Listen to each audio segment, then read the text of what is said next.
Hello friends, welcome to our channel. Today we're going to take a look at another horrible case with you. The case of Gabriela Alcaino.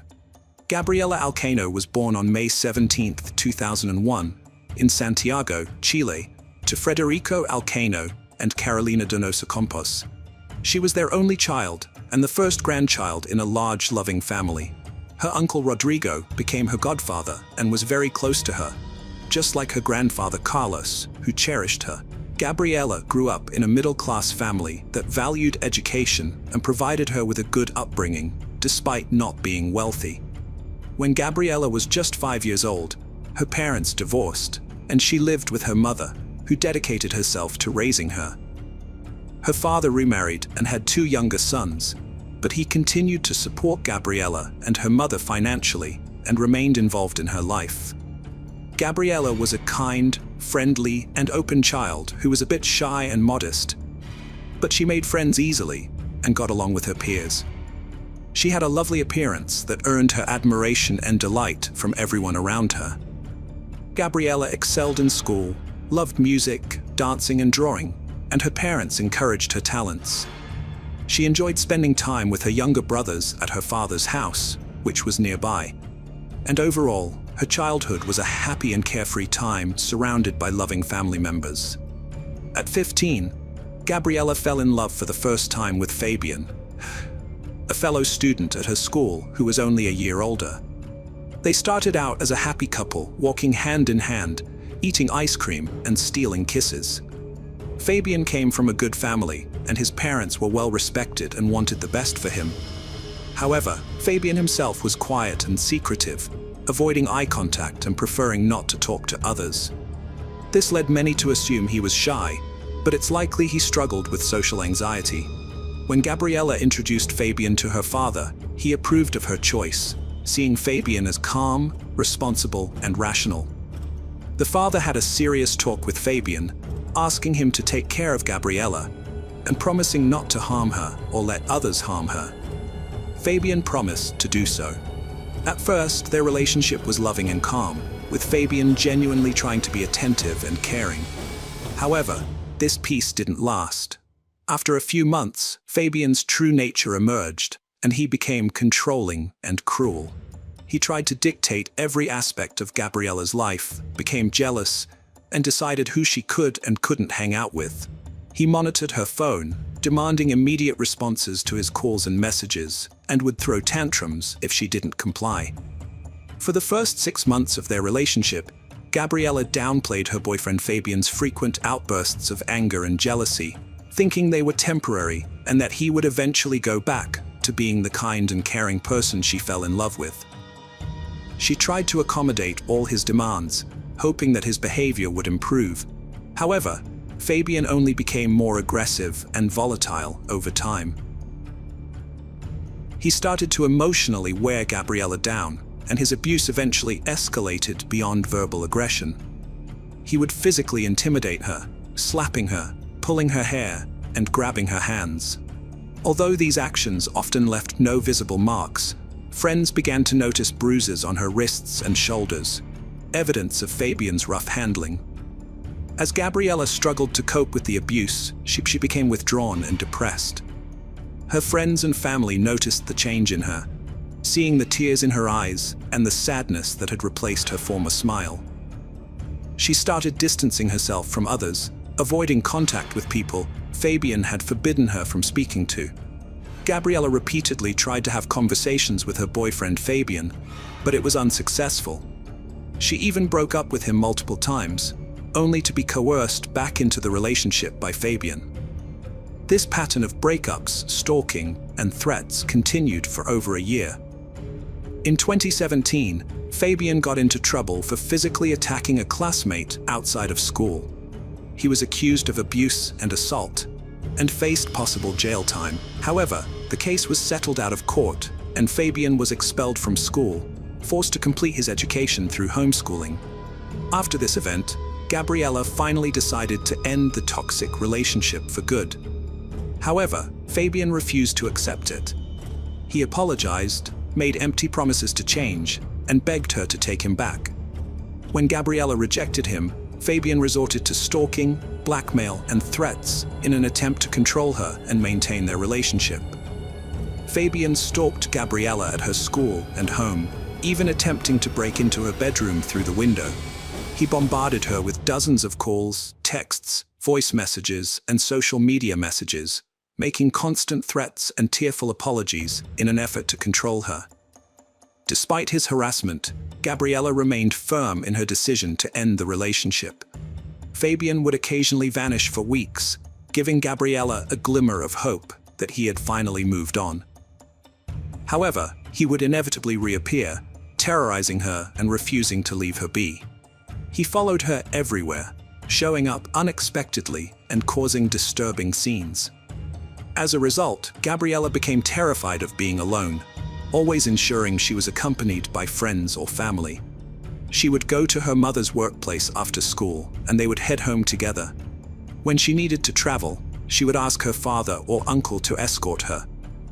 This ordeal continued for months, leaving Gabriella drained and exhausted, though she tried not to show it. A series of tragic events began in early 2018, when the Alcaino family was devastated by a terrible crime. A burglar broke into Federico's home, where his second wife lived, and murdered her while the children were at school, and Federico was at work. The perpetrator, a neighbor with a prior criminal record, was apprehended immediately. Gabriella and her mother stepped in to support Federico and his children during this difficult time. This tragedy temporarily shifted Gabriella's attention away from Fabian, who had mysteriously disappeared around the same time. Meanwhile, Gabriella was also busy preparing for entrance exams, driven by her ambition to attend one of Santiago's top universities and pursue a career in journalism or advertising. The tragedy was only the beginning of a series of devastating events for the Alcaino family. By May 2018, Fabian, Gabriella's ex-boyfriend, began stalking her relentlessly. He would climb over her home's fence or show up at the supermarket or mall, making her feel unsafe everywhere she went. Gabriella was terrified and sent screenshots of threatening messages from Fabian to someone, pleading for help. She confessed her fear for herself and her loved ones, but chose not to tell her family about the stalking and threats, afraid of worrying them. On June 10, 2018, the Alcaino family gathered at Carlos's house to celebrate his 80th birthday. However, this joyful family event would ultimately be the last day of life for Gabriella and her mother, Carolina. The evening seemed happy and uneventful, filled with laughter, music, and a large family meal. Gabriella played with her younger brothers and cousins, but appeared troubled and distant. Her uncle Rodrigo noticed her distress and asked if everything was all right. But Gabriella just smiled sadly, shrugged, and said she was nervous without explaining why. Her uncle chose not to press the issue, thinking she would open up when ready, but later deeply regretted this decision. After the party, Federico drove his ex-wife and daughter home. He kissed Gabriella on the forehead, told her he loved her, and assured her she could count on his support in any situation. Then he returned home with his younger children. This was the last time he saw his eldest daughter and his first wife alive. At around 4 a.m. on June 11th, Fabian, armed with a hunting knife, jumped over the fence of his ex-girlfriend Gabriella's house. He planned to sneak into her bedroom through the window and attack her. But just as he was about to enter, the lights turned on and the back door creaked open. Carolina, Gabriella's mother, had been awakened by the noise and was checking on the commotion. Fabian attacked her, pushing her back inside and stabbing her repeatedly. In total, he inflicted 36 stab wounds, mostly to her chest, neck, and head, leaving her with no chance of survival. Carolina managed to scream briefly, which woke up Gabriella, who rushed downstairs to investigate. As she descended, she saw Fabian, covered in blood and enraged. He grabbed her and dragged her down. Gabriella desperately tried to call emergency services on her phone, but Fabian stopped her. He then stabbed her in the chest, piercing her heart, which proved to be a fatal blow. Fabian moved Gabriella's body to the kitchen, where Carolina's lifeless body lay. He attempted to erase his traces by wiping fingerprints and cleaning bloody footprints. He then washed himself and the murder weapon in the bathroom. Finally, he quietly left the house around 5:30 a.m. without being noticed by the neighbors. After Carolina failed to show up for work for 2 days and didn't answer her phone, her colleagues became worried. She was a responsible person and wouldn't just disappear without a reason. Her boss contacted Federico, her partner, to ask if he knew what was going on. Federico was shocked and tried calling Carolina, but her phone went unanswered. He also tried calling his daughter, Gabriella's phone, but it was turned off.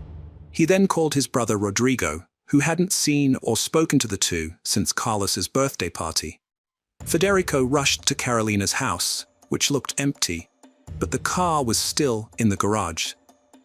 He walked around the house, knocking on doors and peeking through windows, but he didn't want to go inside, even though he had a spare key.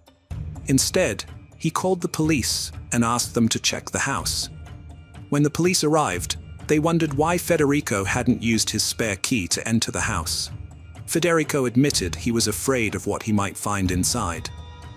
At 11 a.m., he finally opened the door and went in with the officers. That's when they discovered the bodies of Carolina and Gabriella on the kitchen floor.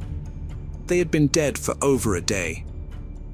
Federico was overwhelmed with grief and desperately called for an ambulance, pleading with someone to save his loved ones. However, the officers had to calm him down, and his agitated behavior raised suspicions. As a result, he was taken outside to a police car for further questioning. When Federico tried to leave the car and found the door locked, he demanded to know why. It was then that he realized he was being treated as the prime suspect in a double murder investigation. Rodrigo soon arrived at the scene and was shocked to find that his brother was being held by the police. He was devastated by the news of his niece's death and couldn't understand why there was no ambulance or any medical assistance being provided.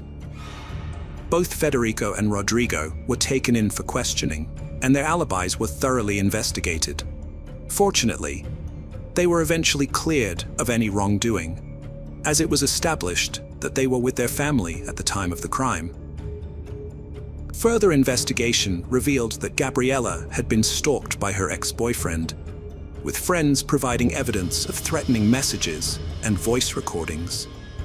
Federico remembered the obsessed suitor his daughter had tried to break up with, but he never thought the seemingly harmless boy she had introduced to him was capable of such a horrific crime. The police investigation into Fabian Cesar, the young man, revealed that he had gotten rid of the murder weapon and thrown away clothes with bloodstains.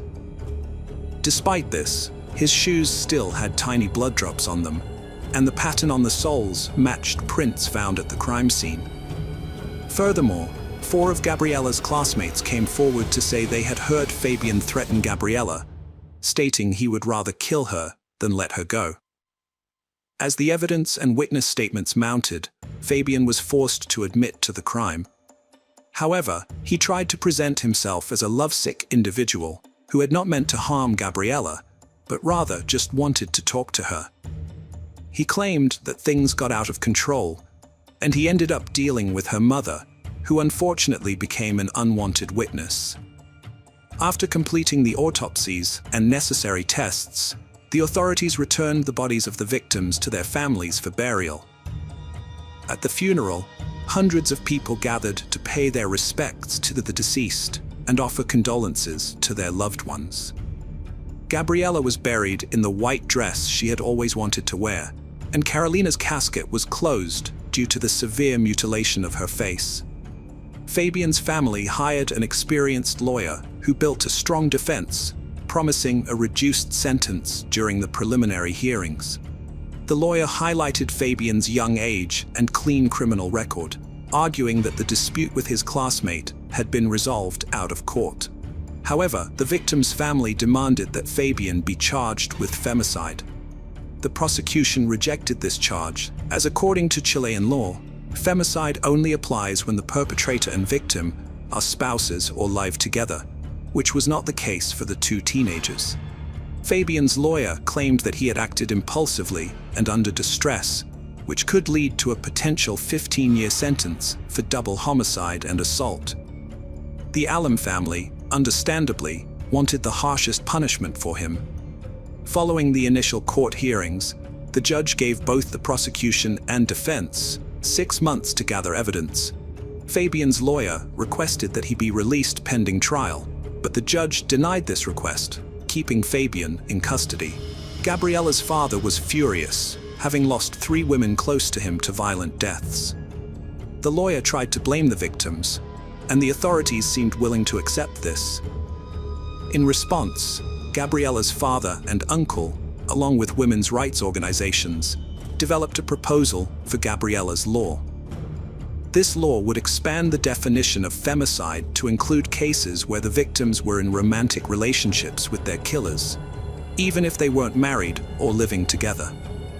The proposed bill faced opposition because it would mean that perpetrators already in prison for similar crimes could face new charges and lose their eligibility for early release.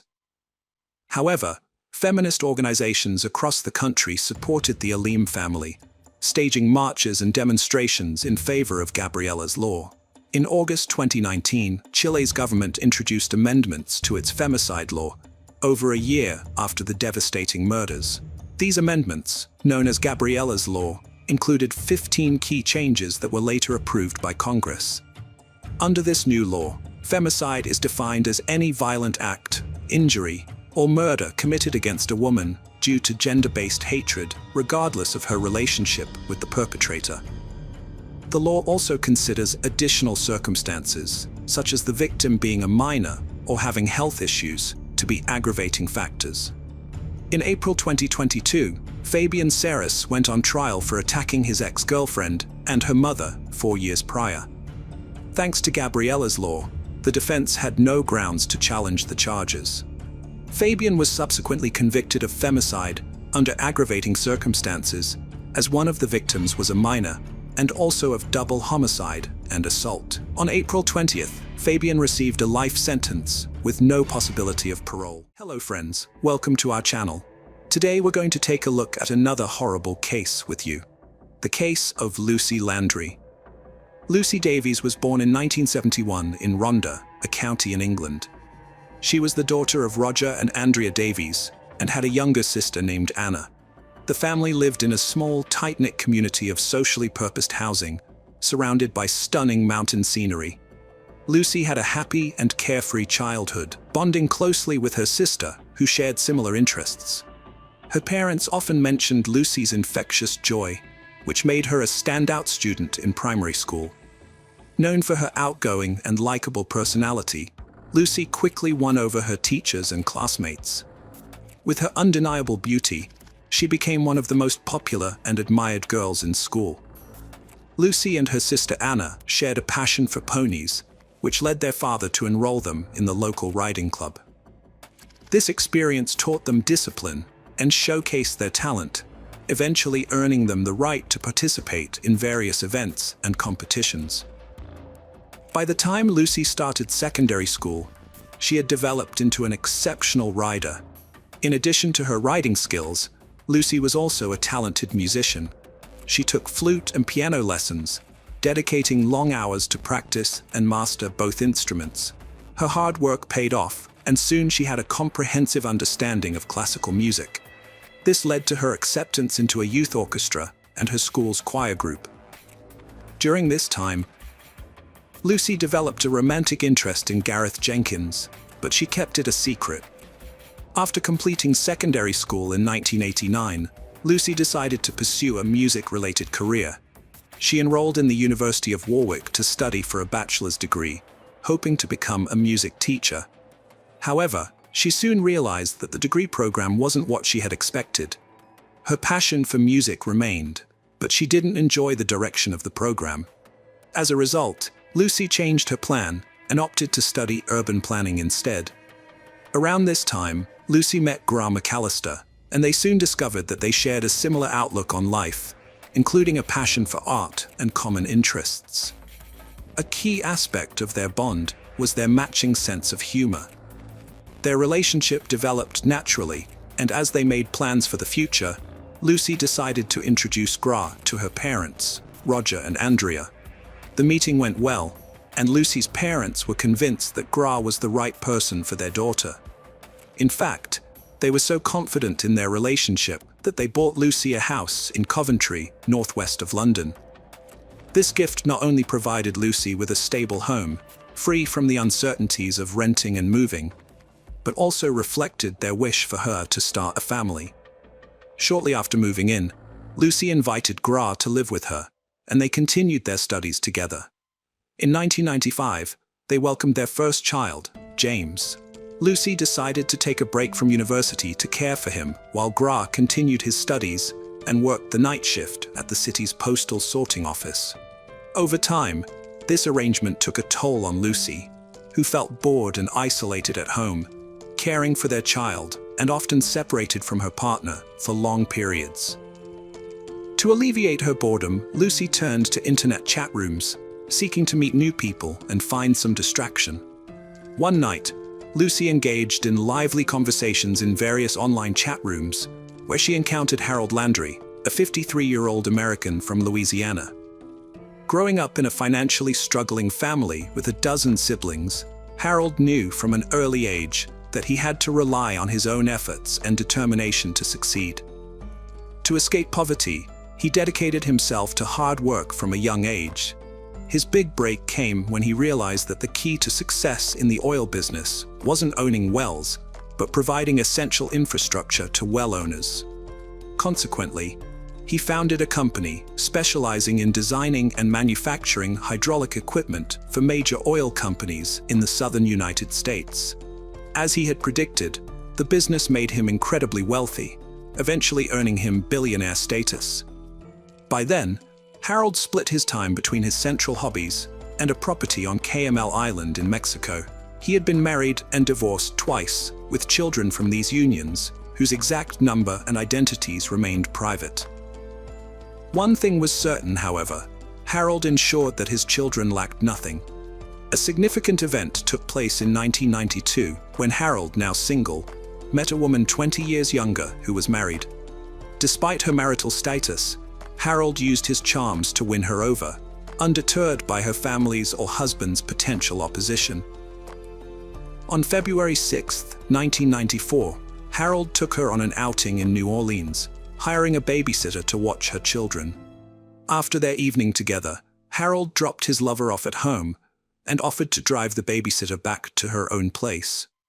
Surprisingly, no one seemed worried that her husband would discover the infidelity and react angrily. However, that's precisely what happened. Outside his wife's residence, Chris Price had been keeping a close eye on her every move. When the third party said goodbye to her, Chris followed him in his car. A short while later, Harold noticed he was being tailed. Acting on instinct, Harold opened the glove compartment, pulled out a firearm he normally kept there, and prepared for a confrontation. When they both stopped at a red light, the situation escalated. According to the babysitter's account, Harold brandished the revolver at Chris and fired. The bullet severely injured Chris, severing an artery in his neck and damaging a nerve connected to his vocal cord. Chris collapsed on the pavement, but luckily, there was a hospital nearby, allowing him to receive prompt medical attention. The doctors were able to save his life. Harold was arrested and charged with attempted murder. His trial took place in 1997. The defense attorney argued in the opening statement that Harold's actions were the result of a tragic and sordid affair involving Chris, and that he had acted out of fear and in self-defense. This strategy led the jury, composed of 4 men and 8 women, to convict Harold of the lesser offense of aggravated assault. He was sentenced to 5 years in prison. However, after an appeal, Harold was granted probation in exchange for a $500 fine and community service. Although he had hoped to be fully exonerated, he thanked his lawyer, Pat, for his efforts. The 2 men subsequently became close friends. After reaching a confidential agreement with Chris, Harold moved to Covington, where he lived a life of luxury, free from financial worries. When he started chatting with Lucy, He was open about his past, sharing stories about his jobs, romantic escapades, and legal issues. However, instead of deterring Lucy, this honesty only strengthened her attraction to him. The two began a captivating online romance, with Harold promising her a highly desirable lifestyle. Eventually, his persistence and persuasive abilities convinced Lucy to end her relationship with Gra, clearing the way for Harold to pursue her without any rival claiming his attention. In the early 2000s, Harold traveled to England to meet Lucy, and she took the opportunity to introduce him to her parents, Roger and Andrea, as her boyfriend. Although they were surprised by the significant age difference, they respected their daughter's decisions and did not object to the relationship. Harold felt fulfilled and fortunate to share his life with Lucy, and he spared no effort to surprise her, whether with luxurious gifts or anything else she desired. In fact, by then, he was so in love that he was already planning to propose marriage. However, he wanted to do it in an ideal setting. To achieve this goal, Harold took Lucy, her son James, and Gra on a trip to Mexico, a place that had become his favorite destination in the world.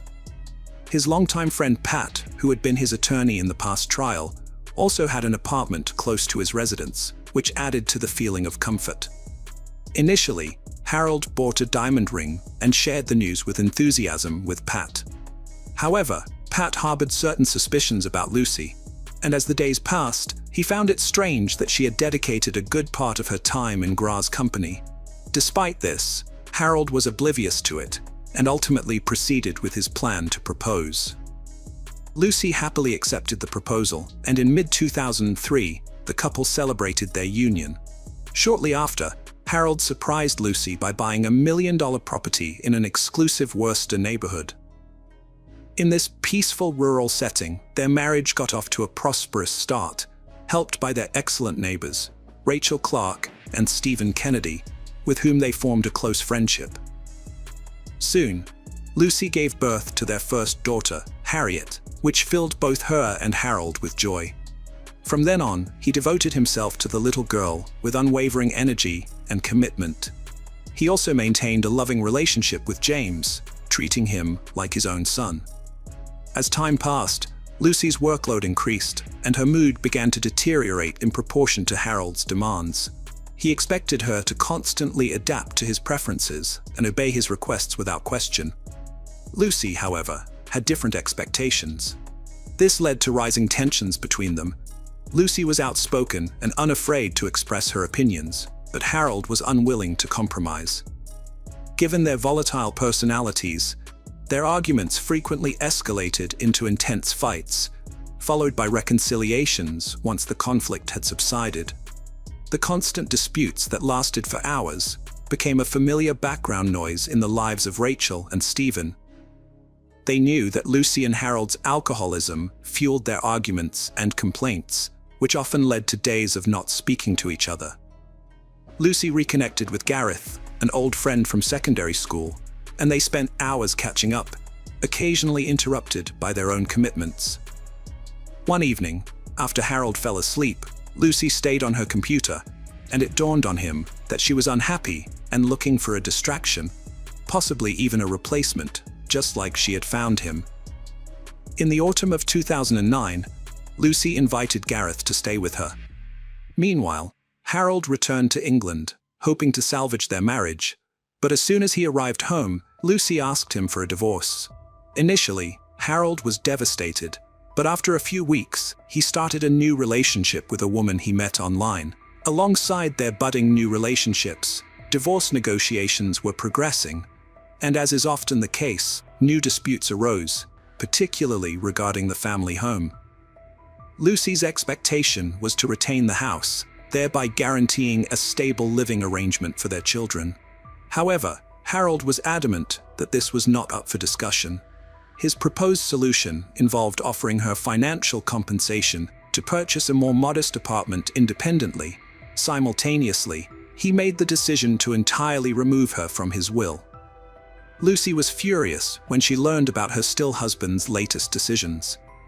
Her intense hatred towards him led her to share every detail about Harold's past with her son James. holding nothing back. Amidst the tension and complicated situation, Gareth invited her to take a break and spend a few days with him in Wales. Both Lucy and Harold had a serious drinking problem, and their arguments were becoming increasingly violent, leaving their children to suffer in a toxic environment. On the afternoon of February 1st, 2010, Harold had several glasses of wine. When Stephen returned from work, he found a notification that his package had been delivered to the wrong address, the Landrys. Harold invited Stephen in and offered him a glass of wine. This led to a ridiculous argument with Lucy over a piece of furniture she wanted to buy for their upcoming move. The argument quickly turned physical, and in the chaos, Harold grabbed a kitchen utensil and hit Lucy on the cheek. James rushed to the scene of the altercation and found his mother, Lucy, badly injured. He immediately called the police and then turned his attention to ensuring his younger sister's safety. Shortly after, Lucy, realizing she needed help, left the house with her children. Her first thought was to seek refuge at Stephen's house, which was nearby. As she headed in that direction, Harold caught up with her and attacked her with a knife, inflicting multiple injuries. He then left her lying under a bush in the garden, abandoning her. Stephen, alerted by Lucy's screams, rushed outside and found her just a few steps away. Initially, he thought she was unconscious, but quickly realized the gravity of the situation. The police responded promptly to the emergency call and arrived on the scene. They called for paramedics and searched the surrounding area for Harold, but only found the terrified children hiding in the backyard. The paramedics worked quickly to treat Lucy and rushed her to the hospital, where her heart unfortunately stopped beating shortly after arrival. Harold visited Rachel's house and confessed to her that a terrible event had occurred, but he didn't provide any additional information. He handed her 3 bank drafts worth a total of $40,000, some cash, the keys to his car, and several signed blank checks. After that, he headed back home. By then, multiple police patrols were searching for him. They eventually found him walking along the road and arrested him. Roger and Andrea were consumed by grief when they heard the devastating news. In a statement released by the police, they requested that people respect their privacy during this incredibly difficult time following the loss of their daughter. From that point on, their focus shifted to taking care of their grandchildren. The forensic examination revealed that Lucy's death was caused by multiple stab wounds to the chest. With this evidence, combined with James's eyewitness testimony, Harold was charged with murder on February 5, 2010, when he appeared in court. The trial took place in early February 2011, presided over by Judge David Fosin. Unlike previous instances, Pat did not serve as Harold's defender. Instead, attorney Andy Childs took on the role. Despite the challenging task ahead, Childs argued that Harold had been provoked by his wife's intense anger, leaving him no choice but to react as he did. During his emotional testimony, Harold expressed his love for Lucy and regretted his actions. Following the strategy outlined by his lawyer, Harold admitted to involuntary manslaughter, claiming that Lucy had driven him to his limits. To emphasize the brutality of the case, the prosecution presented a detailed animation in court, recreating the multiple injuries the victim suffered. This graphic presentation shocked those present in the courtroom. Ultimately, on February 24, 2011, the jury delivered a verdict after less than 4 hours of deliberation. They found Harold Landry guilty of murdering his 38-year-old wife, Lucy Landry, when he was 64 years old. The next day, the judge imposed the sentence. He strongly condemned Harold's actions, calling them indescribable and unforgivable. The judge rejected Harold's claims that Lucy may have provoked him, seeing them as a desperate attempt to avoid blame. As a result, Harold received a life sentence with a minimum term of 16 years before being eligible for parole. By the time he would be eligible, he would be over 80 years old. Lucy's loved ones expressed gratitude, not only for the resolution of the case, but also for the judge's thoughtful comments, which they felt accurately reflected their own emotions. They acknowledged that the sentence brought some sense of relief from their pain, although they recognized that no length of sentence could restore Lucy's life, and they would need to come to terms with this difficult reality. Harold, on the other hand, maintained his claim of innocence, stating that he hoped to appeal the sentence in the future. Hello friends, welcome to our channel. Today we're going to take a look at another horrible case with you. The incredible case of Michelle Whitaker. Michelle Laurel Whitaker was born on August 16, 1969, as the fourth of 5 children to her parents.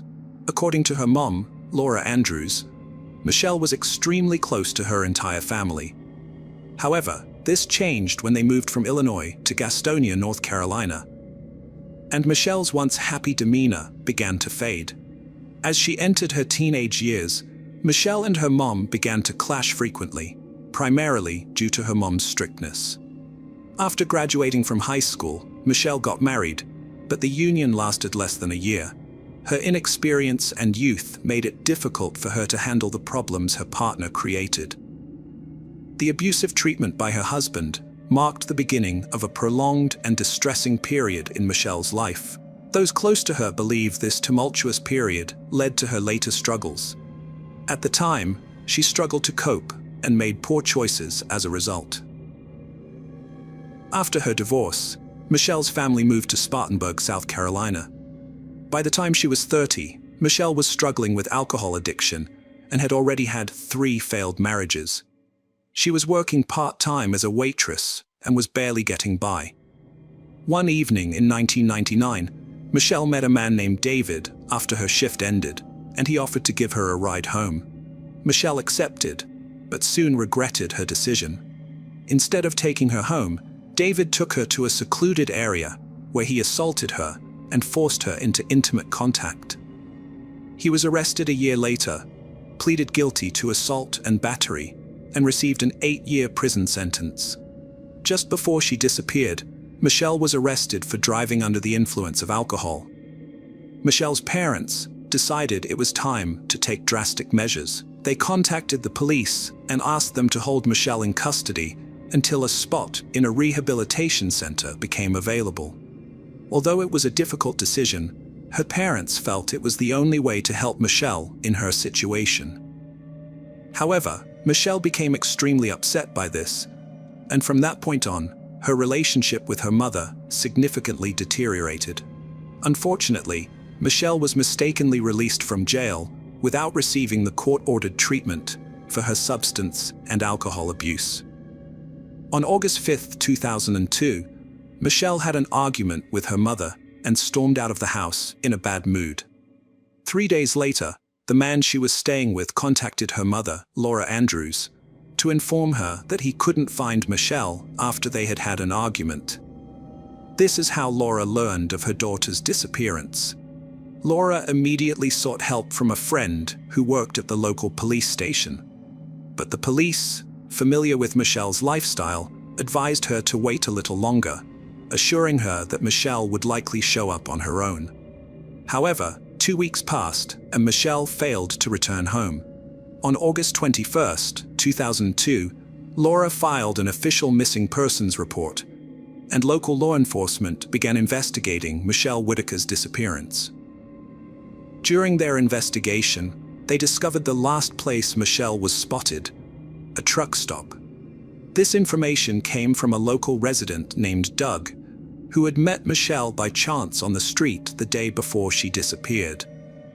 Doug recounted that he had stopped his motorcycle outside a bar where Michelle was sitting and struck up a conversation with her. Michelle told him that she had had a fight with her boyfriend and he had thrown her out of the house. Later that evening, they visited 2 bars together, playing a few games of billiards at one of them. They then took a ride on Doug's motorcycle until dawn, after which they went to his house. Thus, it was revealed that Michelle Whitaker had spent her last evening visiting local bars, and Doug was the last person to have seen her alive. This made Doug the prime suspect in Michelle's disappearance. According to his testimony, Michelle had planned to go to Myrtle Beach, South Carolina, a resort city on the Atlantic coast, where she hoped to earn good money working in local bars and restaurants. Doug claimed that he dropped Michelle off at a truck stop, but only after giving her some clothes, including a t-shirt and shorts, and some money to buy coffee and newspapers. He said he wished her good luck before leaving.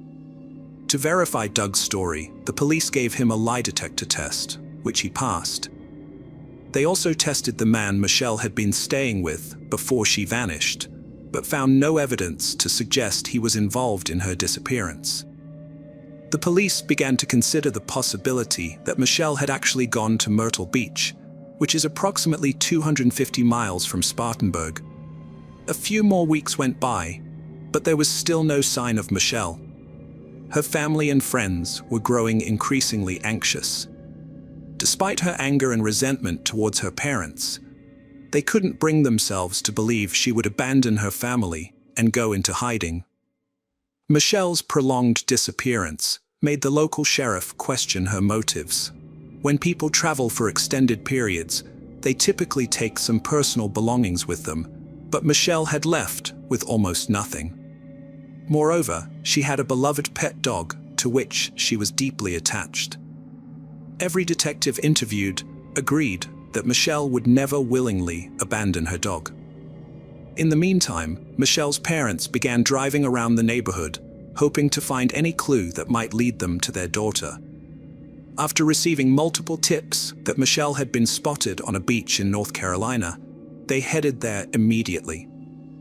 They spent 3 days searching for her, posting flyers and talking to locals, but their efforts ultimately proved fruitless. After 6 months of unsuccessful searches, Laura Andrews started questioning whether her behavior towards her daughter had been right. She had witnessed her daughter's downward spiral and couldn't just stand by. Laura wanted to protect her in any way possible. Additionally, she suspected that the 1999 brutal attack Michelle suffered might have contributed to her disappearance. Laura couldn't forgive herself for the hurtful words she spoke to Michelle after the attack, despite the assault being a terrible act by a stranger.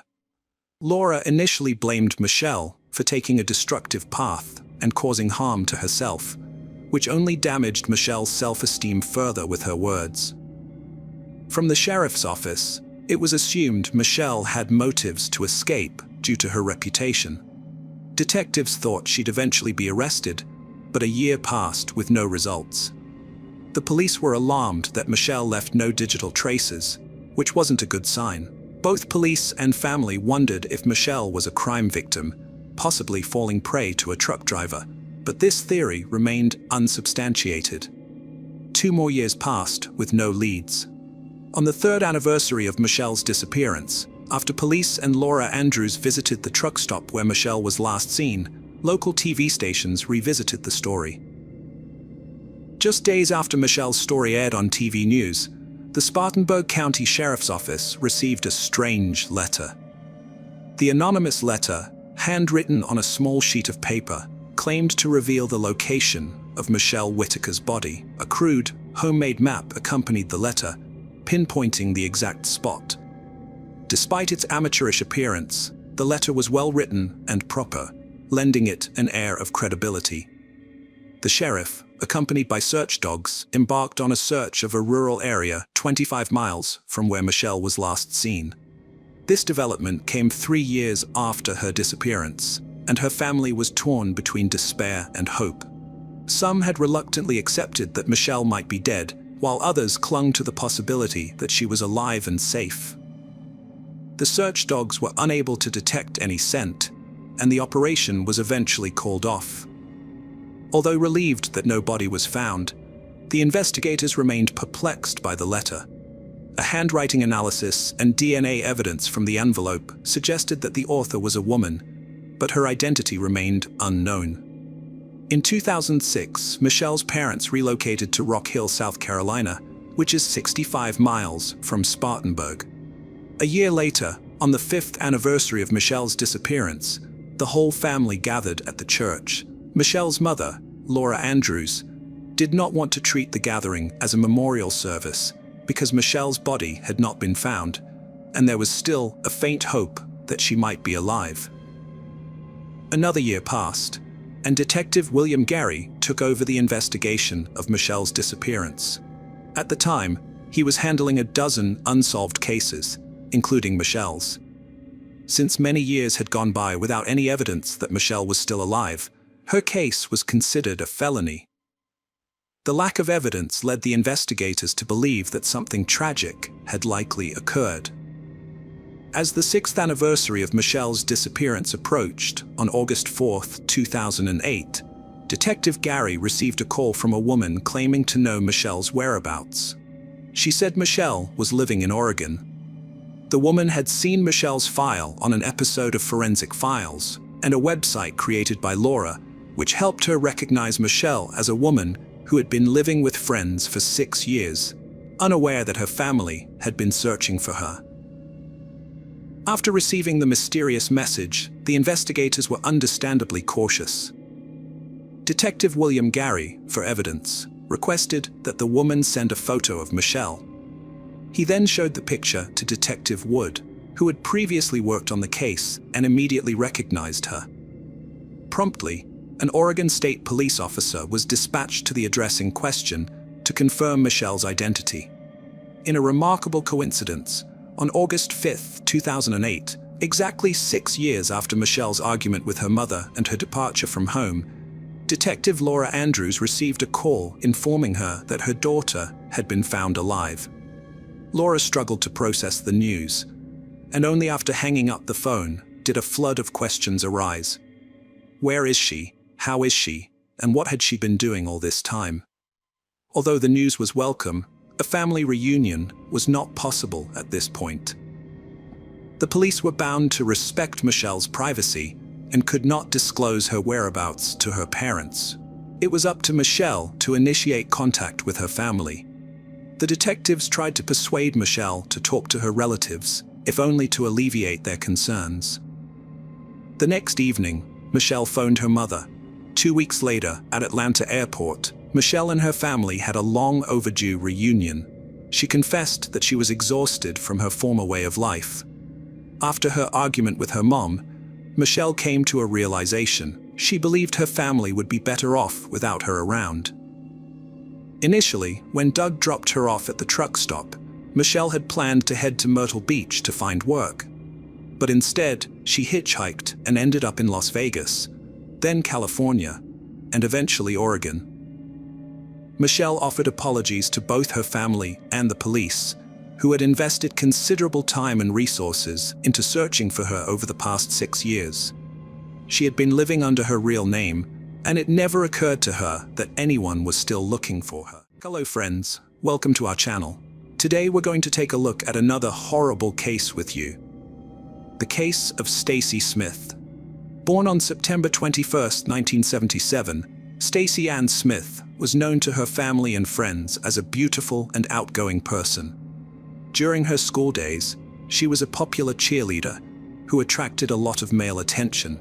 After graduating, she met Stephen, the love of her life, and they decided to spend the rest of their lives together. In June 2002, they welcomed a daughter named Mackenzie, and soon after, they got married, believing their happiness would last forever. 4 years later, Stacy and Stephen had a son named Landon. However, their relationship began to deteriorate, and they eventually broke up in 2009. At the time, Landon was 3 years old, and Mackenzie was 7.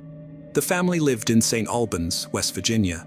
After her divorce, Stacy was determined to make her children happy. One day, she ran into an old acquaintance, Brent, on the street. They had attended high school together, and Brent had had a crush on her back then, although she didn't feel the same way. However, this chance encounter sparked a romance between them. As they got to know each other better, Stacy's ex-husband, Stephen, became aware of her new relationship. He would often see Stacy and Brent together when he came to pick up the kids for the weekend. Initially, Brent got along great with Stacy's children, which made her happy. However, as time went on, their relationship began to experience some turbulence. They started to have frequent arguments, mostly due to Brent's jealousy. He tried to exert control over certain aspects of her life, such as wanting to know who she was talking to on the phone. Despite their breakups, they would eventually reunite after calming down. On Christmas Eve in 2009, Stacy moved into a new home with her kids. Her cousin Timothy and boyfriend Brent lent a hand in decorating the house for Christmas and creating a warm ambience. A few days later, on December 28, 2009, Stacy's father John Paul attempted to reach his daughter by phone but received no response. As the hours ticked by with no answer or callback from Stacy, John grew concerned and decided to investigate. He got in the car and drove to the house where Stacy lived with her kids, a place they had occupied for only a few days before Christmas, and he wanted to check on their well-being. When John arrived at the house, everything seemed normal. He knocked on the front door and called out his daughter's name, but there was no response. The door was locked, so he looked through the window and spotted 3-year-old Landon inside. John caught Landon's attention and asked where his mom, Stacy, was. Landon replied that she was asleep. John's instincts told him something was off. Stacy wasn't a heavy sleeper and would have woken up from the knocking on the door. John instructed Landon how to open the door, and once inside, he told the boy to wait in the living room while he checked on Stacy. As John entered the kitchen, he was met with a horrific scene. Stacy's body lay lifeless on the floor, surrounded by bloodstains. The same gruesome sight extended into Stacy's bedroom. John instantly dialed 911 and requested assistance. The police thoroughly searched the house to ensure the perpetrator was not concealed inside. It was evident that Stacy's death was not accidental. The woman had succumbed to a fatal neck stab wound. A message on one of the walls caught the detective's attention immediately. The individual who penned it accused Stacy of being unfaithful. The message consisted of only 2 words, cheating, and a second word starting with W. It was particularly heartbreaking that Landon spent most of the day by himself while his mother lay dead. Forensic analysis revealed the boy's bloody footprints next to Stacy's body, indicating he had approached his mother, likely attempting to rouse her. At just 3 years old, he probably didn't comprehend that his mother wasn't simply sleeping. The police collected all possible evidence from the house, including cigarette butts and beer cans, which could provide DNA clues. However, the writing on the wall was the most intriguing piece of evidence for the investigators. They needed to identify who wrote it and why. Given the crime's motive was likely jealousy, and the extreme cruelty suggested a revenge attack, the perpetrator could be someone Stacy knew and trusted. There were no signs of forced entry, implying Stacy had let the killer into her home. The police also found Stacy's car and car keys missing, as well as her phone and the murder weapon.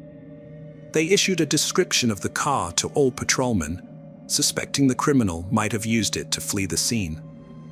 Stacy's tragic death was devastating for her loved ones, especially her children, who had to come to terms with never seeing their mother again. Psychologists spoke with Landon to see if he had witnessed anything unusual, but the boy couldn't assist the police. Upon waking, he found his mother on the floor. Thinking she was asleep, he tried to rouse her, but she didn't respond. The prime suspect in this crime could be someone who believed Stacy had been unfaithful to them. Initially, there were 2 main suspects: Stacy's boyfriend, Brent, and her ex-husband, Stephen. Stephen might still have had strong feelings for Stacy, and despite their divorce, he might have been angry that she had moved on to another man. Brent, on the other hand, was known to be jealous, which could have led him to suspect Stacy of cheating. When investigating cases like this, detectives must consider all possible scenarios, no matter how unlikely they may seem at first. They were also looking into the possibility of a secret admirer or unknown romantic interest that even Stacy's closest friends and family might not have been aware of. As a young and attractive doctor's assistant, Stacy would have naturally attracted attention from men. While patrol officers were scouring the streets for Stacy's vehicle, investigators conducted interviews with her family members. Following these conversations, Stacy's boyfriend, Brent emerged as the prime suspect. Her family and friends were well aware that Brent had a jealous streak and frequently became violent when he suspected Stacy was in contact with others. He had a volatile temper, prone to outbursts over trivial matters, which had led Stacy to sever communication with him on multiple occasions. Given this profile, the detectives pinpointed Brent as a key person of interest and decided to track him down for questioning. Their goal was to determine if he had any involvement in the crime and to confirm his whereabouts at the time of Stacy's death, while also observing his reactions to their inquiries. Brent was still at his country house before heading out, making it easy to track him down. Investigators secured a search warrant and found him in his garage when they arrived. Although he became nervous at the sight of the police, this didn't necessarily imply anything, as many people get anxious when officers show up at their doorstep. The investigators informed Brent of the search warrant for his home and that it was related to the investigation into Stacy Smith's death. Brent appeared to be genuinely shocked by the news and seemed devastated by grief. But the question was this just an act? The investigators aimed to find out when they took him to the police station for further questioning. Brent's behavior during the interrogation only heightened the police's suspicions about him. He admitted that his relationship with Stacy was unstable and marked by frequent arguments. According to Brent, their last altercation occurred on the day before her death. He told investigators that Stacy had cheated on him with one of his friends, which had severely damaged their relationship. Although some time had passed since then, the betrayal still lingered. Brent claimed that on December 27th, he had gone home after they quarreled, but returned to Stacy's house a couple of hours later. They had a calm conversation, and intimacy ensued. He left around 2 a.m., when Stacy's son Landon and her cousin Timothy were asleep in the house. Brent maintained that there were no issues between him and Stacy when he departed, and he was unaware of her death until the police informed him. However, no one could corroborate his alibi, which led investigators to question his story. As a result, they asked Brent to take a polygraph test to gauge his responses.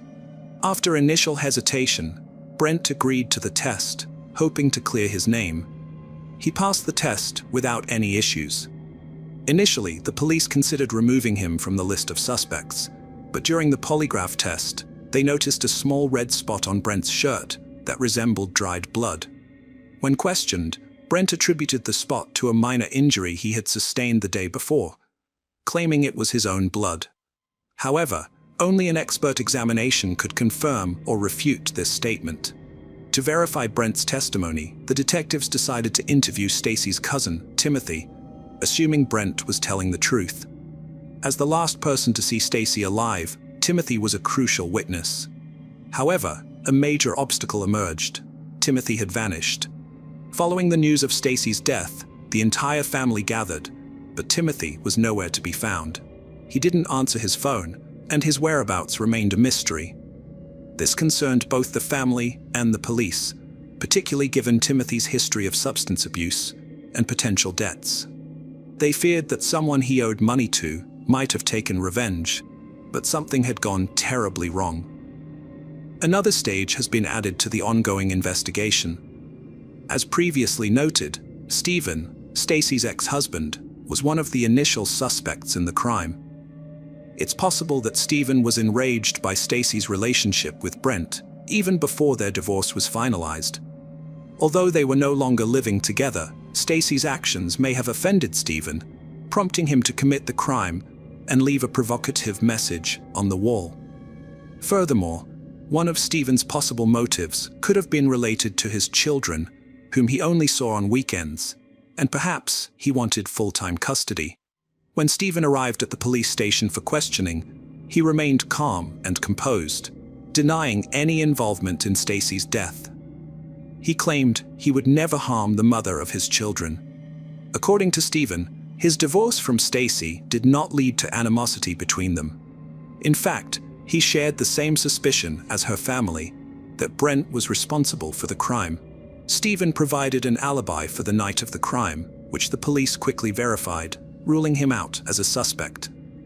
Meanwhile, investigators searched for Stacy's car, only to discover that the vehicle in question was actually owned by her boss, Dr. William Casto. This raised the possibility of another romantic interest in Stacy's life. Further investigation revealed a romantic relationship between Stacy and Dr. Casto. Colleagues reported that the two were very close, and at some point, Dr. Casto had even given Stacy a car as a gift. This new information added Dr. Casto to the list of potential suspects, with the police considering the possibility that he might have discovered Stacy's relationship with Brent and taken drastic action. With all this in mind, the detective began searching for Dr. Casto, who didn't try to hide and went about his daily routine. After learning about Stacy's death and that the investigators wanted to speak with him, William Casto voluntarily went to the police station. During the interrogation, he admitted to having an intimate relationship with Stacy and giving her the car. According to him, they had been in a consensual relationship for several years before her death, and he would often help her with her problems. Casto denied any involvement in the crime, stating he had no motive to harm Stacy. He was forthcoming with the investigators, providing them with his alibi for the night of the crime. This solid alibi allowed him to be ruled out as a suspect. Now that Casto was no longer a suspect, the police still needed to identify who had written the offensive message in Stacy's house, and who she had offended so deeply. Was there another man in her life? The police had to find answers to these questions. Meanwhile, the police used GPS tracking technology to locate Stacy's car, which they found in a deserted parking lot, about 5 miles from her house. Investigators believed the vehicle held the key to solving the case. Patrol cars were dispatched to the location, and the car was towed to the police parking lot for forensic examination. Although Stacy's credit cards and personal belongings were found inside, there was no knife linked to the crime or any other evidence. A surprising development emerged in the investigation when the police looked into Timothy's background, Stacy's missing cousin. It turned out that he had a criminal history, including a previous conviction for a sexual offense and theft. According to the charges, Timothy had molested a girl, but he claimed she had lied about her age, and he thought she was above the legal age limit. Timothy served time in prison for this offense and was required to register as a sex offender, but he failed to do so. Timothy Ray Sutherland contacted the police 2 days after Stacy's death, claiming to be staying at a local motel and denying any involvement in her murder. However, he was wanted for arrest due to his failure to register as a sex offender. When the police arrived at the motel, Timothy had escaped, but his girlfriend told them he was hiding in an abandoned trailer on the other side of town. He was arrested on December 30th, 2009, and taken to the police station for questioning. During the interrogation, investigators asked Timothy to corroborate Brent's alibi, which was that he had stayed at Stacy's house with her and her son. Timothy confessed to being at his cousin's house that night, where Brent and Stacy had gotten into a fight. Timothy's cousin accused Brent of killing Stacy, stating that Brent was not a good person and did not care about or respect Stacy. When questioned about why he had left the crime scene, Timothy explained that he was afraid of being arrested due to his unregistered sex offender status. In essence, Timothy accused Brent of Stacy's murder. However, after receiving the lab report, these allegations became less credible. The dried blood on Brent's shirt was found to be his own, not Stacy's. As a result, the police could not find any evidence linking Brent to the crime. Consequently, the circle of suspects narrowed to focus on Timothy and Landon, who were the only ones remaining in the house when Brent left. Clearly, 3-year-old Landon could not have committed this crime and written the offensive message on the wall, which meant Timothy was hiding something. The investigators noticed dried blood stains on Timothy's jeans and sent all his clothes to the lab for analysis. Despite this, he continued to insist that Brent was responsible for Stacy's death. The investigators persisted in questioning him, and eventually, he told the truth. Timothy Sutherland let Brent yell at his cousin, Stacy Smith, and she always forgave him. One night, they had a fight in front of Timothy, and Brent stormed off. But a few hours later, Brent came back, and Stacy forgave him yet again. Timothy was angry about this and led Brent into Stacy's bedroom, where it was clear they were making up. After Brent left, Timothy went to Stacy's bedroom to talk to her. The court documents describe what happened next, without going into unnecessary detail. In 2009, Timothy Sutherland was staying with his cousin, Stacy Smith, in St. Albans, West Virginia. On December 28, 2009, Timothy got into an argument with Stacy in her bedroom. When Stacy called him a junkie, Timothy became enraged at being accused of being a drug addict. He left the bedroom, went to the kitchen to smoke a cigarette, and then returned with a butcher knife. He stabbed Stacy in the neck as she lay on the bed, then fled the scene. Mr. Sutherland took possession of Miss Smith's personal belongings, including her cell phone, credit card, money, and car keys. Additionally, he vandalized a living room wall in the house by writing the word cheating on it. According to Timothy, after he injured Stacy, she was able to get out of bed and take a few more steps. At the time, her son was asleep in another room, and her daughter was staying overnight with friends. As Timothy recounted these events to the detectives, he became emotional and appeared genuinely remorseful. He also revealed the location of the murder weapon, stating that he had thrown the knife he used to kill Stacy out of the car window near her house. The police later found the knife at the exact location Timothy specified. Furthermore, laboratory analysis revealed that Timothy's jeans were stained with Stacy's blood. When questioned about the wall writings, he claimed he wanted to frame Stacy's boyfriend, Brent, as the prime suspect in her murder. Given their frequent arguments, he hoped people would assume Brent had killed her out of jealousy.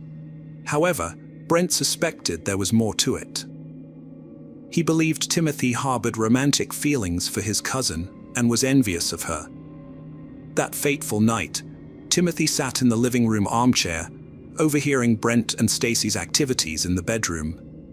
Maybe his jealousy boiled over, causing him to lose control and commit an irreparable act. The police explored the possibility that Timothy might have attempted to coerce Stacy into a romantic encounter after Brent left, but they found no concrete evidence to support this theory. With only 2 people aware of what transpired that night, and one of them deceased, the truth remained elusive. Although Timothy Sutherland initially confessed to the crime during his interrogation, he later claimed innocence at his first court hearing in 2010. Despite this, the authorities had gathered sufficient evidence to secure a conviction. The central issue was whether the jury would believe the prosecutor's claim that the crime was premeditated, or the defense lawyer's argument that Timothy committed the crime in a fit of passion. The series of events leading up to the crime suggested that Timothy was fully aware of his actions. He had an argument with Stacy, left her bedroom, went to the kitchen to smoke a cigarette, and then returned with a knife.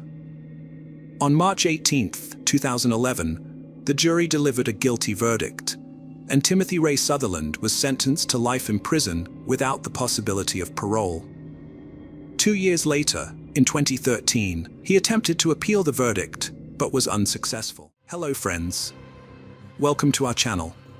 Today we're going to take a look at another horrible case with you, the case of Savannah Gold.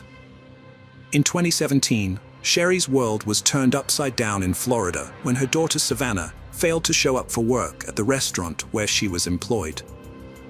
Sherry was unaware that this ordinary day would be the last time she'd see Savannah. An hour later, the restaurant called Sherry to inform her that Savannah hadn't arrived for her shift, which was unusual since she had never missed work before. However, the events that unfolded after that call were even more bizarre. When Savannah's father received a message on her behalf, riddled with spelling mistakes and lacking punctuation, He instantly knew it wasn't his 21-year-old daughter who had written it. The impersonator claimed Savannah had met an amazing guy, fallen in love, and decided to elope with him, promising to call later. Savannah's father, Daniel Gold, carefully read the text message, paying close attention to its content. He knew his daughter well and was convinced that running away with her boyfriend was out of character for her. While Daniel studied his phone screen, trying to make sense of the message, Savannah's older brother Chris received a similar text saying she was leaving with her boyfriend and that she was okay. Daniel's instincts told him something was wrong, so he immediately started calling his daughter's phone, only to find it turned off. Savannah Page Gold was born on April 26, 1996, to Daniel and Sherry Gold. She lived with her parents and older brother Chris in Jacksonville, Florida. Savannah enjoyed various hobbies, including playing lacrosse, drawing, and dancing. Those close to her believed she embodied her last name, being a loving, kind, and caring person always willing to help others. After graduating from high school, Savannah turned down a college scholarship for art and design to care for her mother, Sherry, who had been diagnosed with cancer and was undergoing chemotherapy. To support her mother, Savannah took on household responsibilities and also worked as a waiter at Bonefish Grill, a restaurant. By the summer of 2017, she had been working at the restaurant for 2 years. On August 2nd, Savannah left for work at around 5 p.m., wearing her uniform, as her shift was scheduled to start at 5:30 p.m. However, less than an hour later, Sherry received a call from the restaurant asking why Savannah had not shown up for work. This surprised Sherry, as she knew her daughter was responsible and had seen her leave the house in her uniform, indicating that she had indeed gone to work. After Savannah's father received a suspicious phone call, her father and brother started getting strange messages that they didn't think were from her. They suspected someone was impersonating Savannah. Before this, Savannah's father had tried to contact the police, but he couldn't reach his daughter. She was reported missing, and the police launched a search for her. Since sending those messages, Savannah's phone and social media accounts have been inactive. The police first went to the establishment, where she worked, to investigate. They found her unlocked car in the parking lot, about 120 yards from the restaurant entrance. Her personal documents, wallet, cards, cash, and other valuable items were still inside the car. It was clear to the police that the story about Savannah running away with her lover was a lie. If Savannah had planned to disappear, she would have taken her documents and bank cards with her to avoid being traced. It didn't make sense that she would leave them behind in her car. Initially, there were no signs of a struggle or crime near or inside the car, except for the flat left front tire. Forensic experts were called to investigate, and detectives visited the restaurant to speak with Savannah's co-workers. However, they all claimed that Savannah hadn't come to work that day and that no one had seen her. The presence of Savannah's car, parked 120 yards from the restaurant, led detectives to suspect that something might have happened to her after she arrived at work. They began canvassing local establishments, particularly those with surveillance cameras, to review the footage and identify the moment Savannah parked her car. Although the image quality was poor, the police were able to see from the footage that Savannah parked her car, got out, and walked to a nearby silver Chevrolet Malibu sedan. For 14 minutes, she stood next to the driver's door, talking to the person behind the wheel. She then opened the back door and got in, and the driver followed suit. The police watched as the car shook, and the back door swung open 3 times before being closed again. Officers suspected that a fight had broken out inside the car between Savannah and the Chevrolet's owner.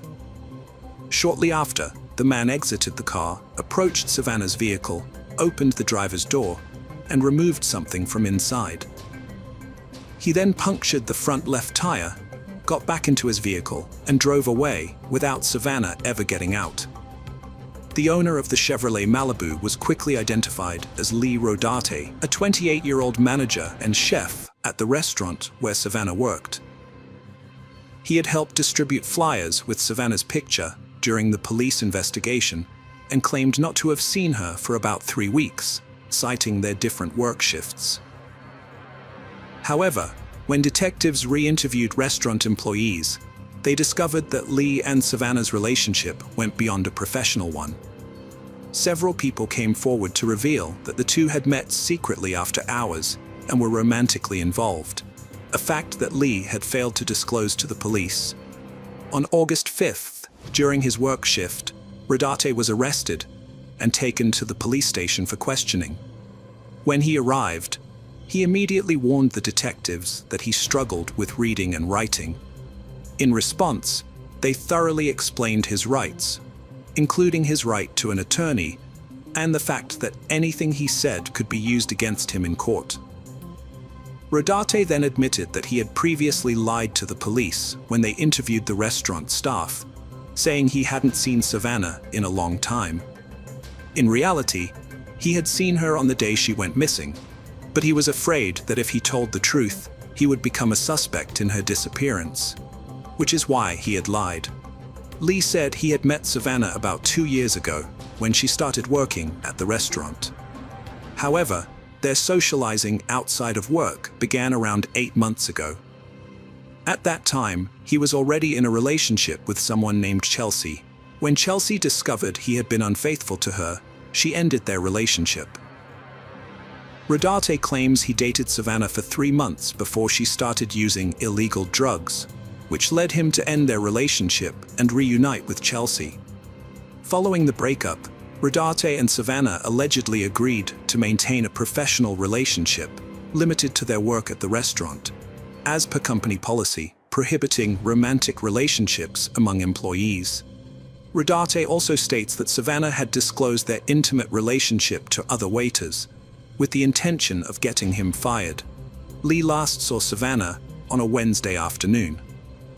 He drove to the mall on August 2nd to talk to her and persuade her not to spread rumors about their relationship, as he feared losing his job at the restaurant where he had worked for 5 years.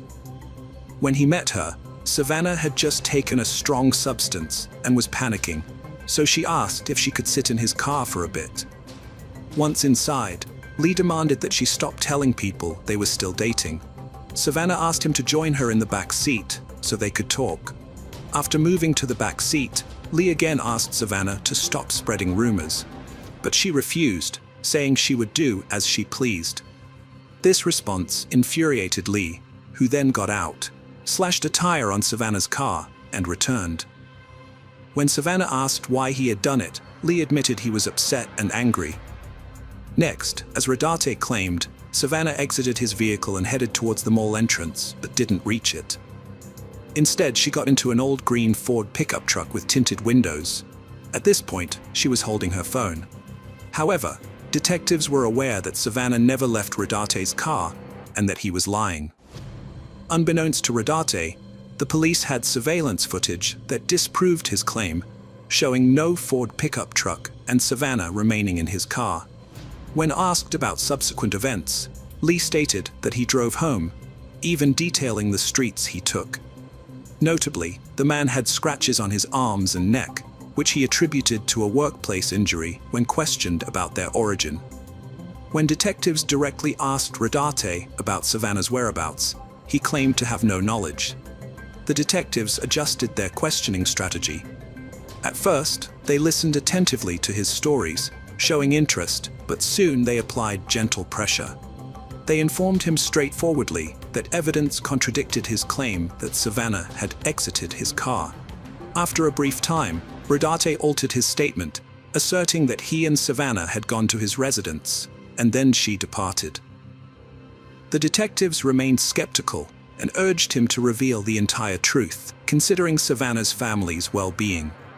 Rodarte ultimately admitted to fatally snapping Savannah's neck during a backseat argument in his vehicle. Following their departure from the parking lot, he sent messages to Savannah's father and brother from her phone before discarding it out the window. Rodarte returned the body to his property, intending to dispose of it by fire, but he soon discovered it wasn't as simple as he thought. Instead, he dug a hole and buried the body, only to later exhume it, wrap it in a blanket, and drive approximately 8 miles from the restaurant to a nearby pond, where he discarded the body. Although the autopsy couldn't determine the exact cause of Savannah's death, the examination revealed that her neck wasn't broken, as Rodarte had claimed, and no illegal substances were found in her body. However, forensic experts discovered that the thyroid cartilage in Savannah's throat was fractured, suggesting strangulation, and roughly 75% of her body exhibited fire damage. Despite confessing to the crimes, Rodarte maintained his not guilty plea on charges of second-degree murder, tampering with evidence, and abuse of a dead body. The autopsy revealed that the condition of Savannah's body was too compromised to determine an exact cause of death. Contrary to Rodarte's claims, her neck was not broken, and no illegal substances were found in her system. However, the autopsy did indicate that Savannah was strangled, as her thyroid cartilage was broken and approximately 75% of her body had been burned. Rodarte's confession was revoked at trial, where he claimed he acted in self-defense, alleging that Savannah had initiated the strangulation. This reversal put Savannah's family through additional trauma, forcing them to attend numerous court hearings. Cher Gold, Savannah's mother, has battled recurring cancer during this ordeal, but she remains committed to attending every hearing alongside her family. They have been present at 26 out of 27 hearings, enduring the emotional toll of facing Rodarte, the man responsible for their daughter's death. The family's primary concern now is to bring this painful process to a close and secure justice for Savannah. Lee Rodarte was not the only family member to be charged with murder. In 2016, a year before Lee committed his crime, his sister Amber Camarillo, then 26 and still known by her maiden name Rodarte, shot and killed a woman during a dispute over a car. She received a 20-year prison sentence. Lee Rodarte was offered a plea deal, which required him to plead guilty to second-degree murder in exchange for a 40-year prison sentence.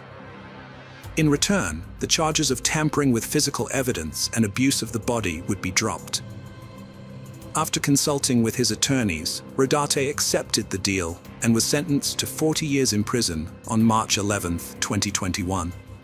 Following the verdict, Savannah's family expressed gratitude to everyone for their support. Daniel Gold stated that they loved Savannah and were overwhelmed to discover how many others also cared for her. Hello friends, welcome to our channel. Today we're going to take a look at another horrible case with you. The case of Jolene Cummings.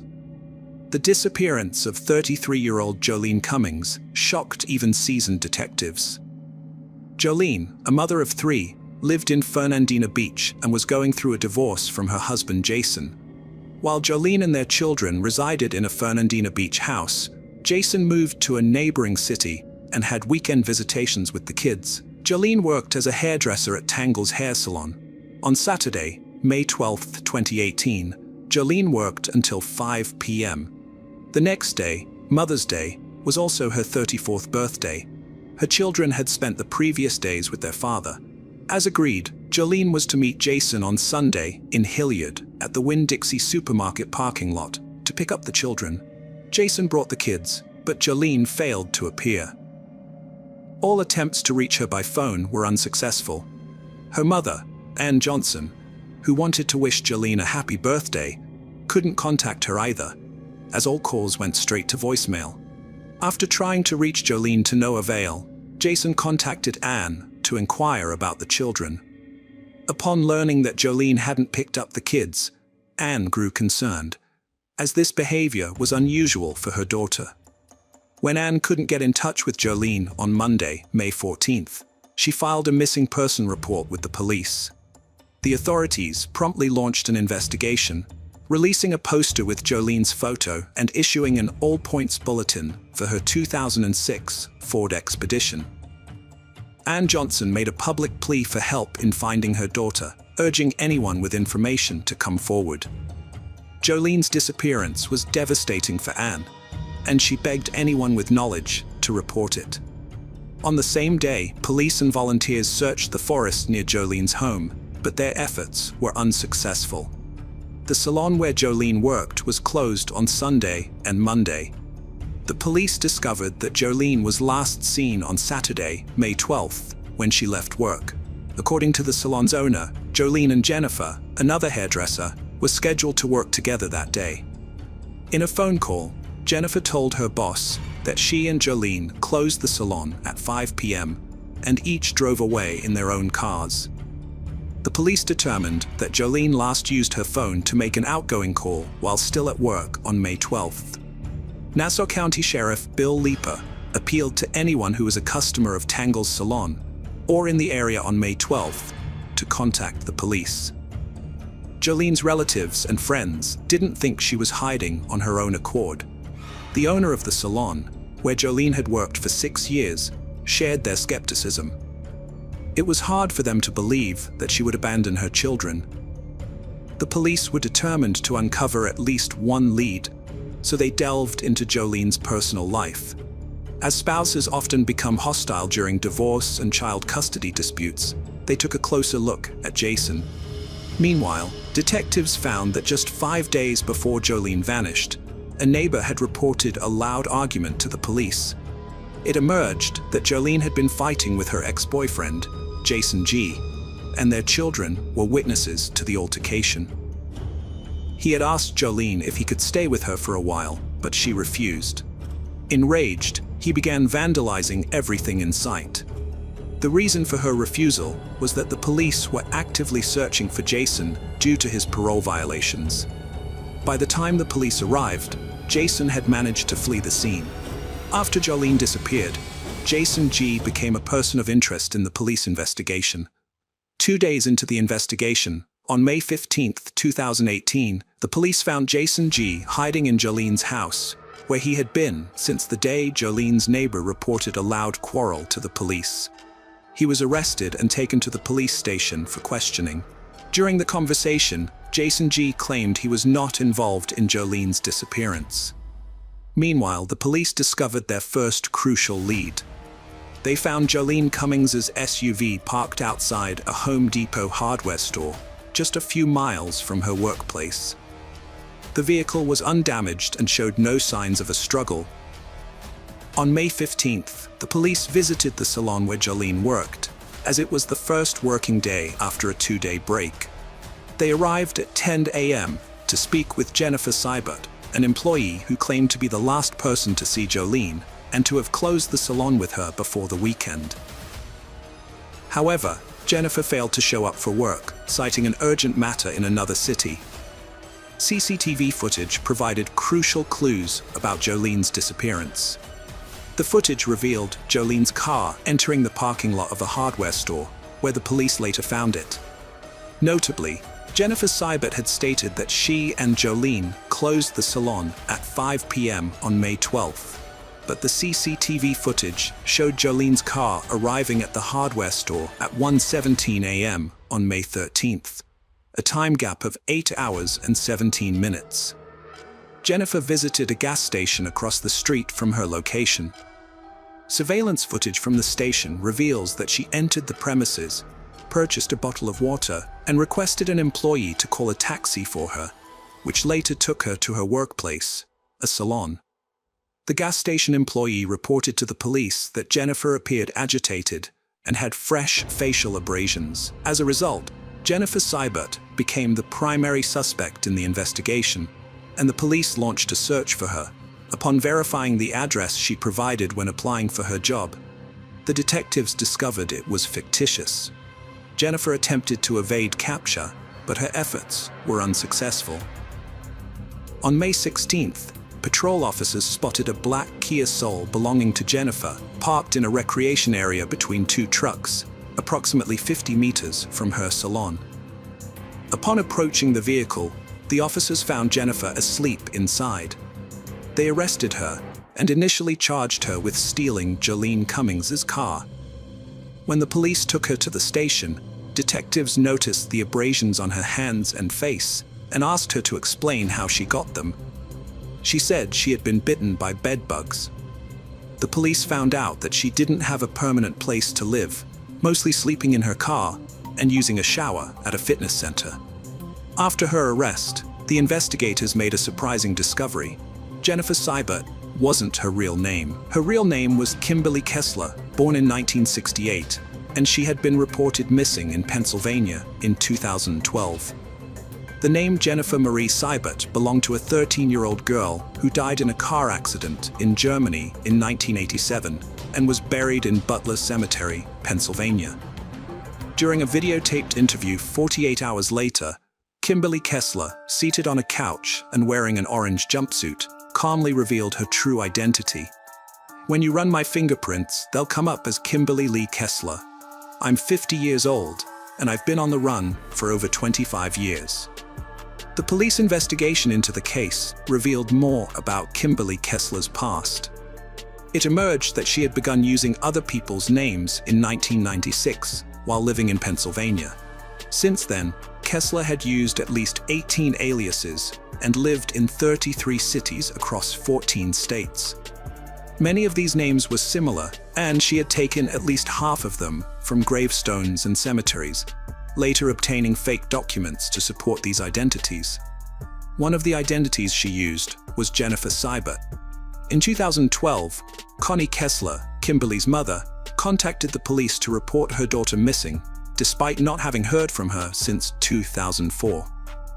This delay in reporting her daughter's disappearance, 8 years after losing contact, suggests that the family relationships were strained. The Pennsylvania police investigated Kimberly Kessler's disappearance and determined that she was voluntarily missing, but the reasoning behind this conclusion is unclear. It is unknown whether a further investigation was conducted. Had the police found her, they likely would have discovered that she had assumed someone else's identity. Several questions remain unanswered. Why did Kessler flee, and why did she use multiple aliases? According to Connie Kessler, her daughter faced numerous challenges, including an abusive relationship with a man in 2004. Kimberly gave birth to a son, Evan, but when the relationship ended, the father took custody and prohibited Kimberly from seeing her child.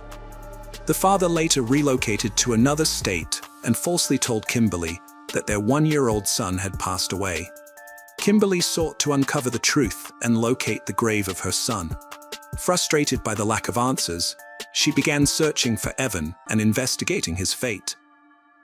Connie Kessler theorizes that her daughter used aliases to conceal her identity, fearing Evan's father. According to Tim Edwards, Evan's father, the circumstances were different. He claims to have had a relationship with Melissa McKernan between 1997 and 1999, resulting in the birth of their son Evan. Melissa allegedly used fake names to keep her family, including her mother, from finding her. After the couple separated, Melissa retained custody of Evan, denying Tim visitation rights. In 1999, when Evan was around 15 months old, social services intervened, taking Evan away from Melissa, who then fled the city, disappearing from Tim's life. Tim never informed Kimberly that Evan had passed away since he lost contact with Melissa after she left, and never heard from her again. Later, when Jolene vanished, Evan was 20 years old and had never seen a picture of his biological mother, until FBI agents visited their home in 2018 to gather information about Kimberly Kessler's past. However, there are inconsistencies in these stories. According to Tim Edwards' birth certificate, Evan was born in 1998, but in her interview, Connie Kessler claimed Kimberly gave birth to Evan in 2004. This discrepancy suggests that Connie Kessler was not well informed about her daughter's life, and her statement about Tim hiding Evan from his mother may not be reliable. As a result, Connie's theory that her daughter used the identities of deceased individuals to find her son and avoid detection by his father is questionable. Moreover, Kimberly was unable to provide coherent reasons to the detectives about why she needed to use multiple names. Now, let's revisit the Jolene Cummings case. After uncovering the fact that Kimberly Kessler had been living under assumed identities, the police brought forgery charges against her. A storage unit rented by Kessler was searched, yielding several significant finds, including 4 wigs, a bag containing 2 severed hair tails, and 3 mobile phones. However, the most critical piece of evidence was the discovery of Jolene Cummings's DNA on Kessler's sock and shoe. Furthermore, during a search of Kessler's vehicle, the police found scissors with Jolene's DNA on them. Notably, the blue plastic containers found at the scene will prove to be important later on. The phone seized from Kessler revealed a disturbing search history. It suggested that what happened to Jolene Cummings was not an accident, but rather something Kessler had been preparing for. On April 30th, 2018, at 3:36 a.m., Kessler searched for information on a man who was charged with murder after his co-worker's remains were found in his yard. This was followed by a search on May 8th at 1:37 a.m. for cases where a co-worker was found guilty of murder, but the body was never found. Later that day, at 7:13 a.m., Kessler searched for advice on injecting and how to use a tourniquet. She also looked up a list of female murderers by country on a website called Murderpedia, as well as a list of female murderers in Florida. Finally, she searched for information on autopsy and post-mortem changes at 6:33 p.m. The owner of the hair salon where Jolene worked reported that the plant in the pot inside the salon had been replaced. This draws attention to Kessler's search queries on May 13th, the day Jolene failed to pick up her kids. At 12:05 p.m., Kessler searched for indoor palm and then variation palm tree. A minute later, at 12:06 p.m., the police examined CCTV footage from a hypermarket selling household goods, located a few hundred yards from the Tangles hair salon. The footage showed Kessler arriving at the hypermarket on May 14th at 2:39 p.m. and leaving the store half an hour later with a plant, which would later end up at the hair salon on May 15th at 6:13 p.m. 2 days later, on May 16th at 6:27 p.m., Kessler searched online for Jolene Cummings' "I Have Vanished" and "No Body, No Crime." Forensic experts used luminol and ultraviolet light to investigate the hair salon, and their findings suggested that a serious crime had taken place there. The entire room glowed under the ultraviolet light, indicating the presence of blood or other bodily fluids. On May 22nd, the sheriff held a press conference, during which he announced, "We have gathered sufficient evidence, although some of it will remain undisclosed for the time being to protect the ongoing investigation. Sadly, our evidence leads us to conclude that Jolene Cummings has likely died."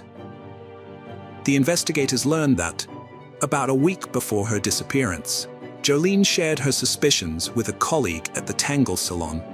She thought their new hairdresser, Jennifer, was hiding something and wasn't being genuine.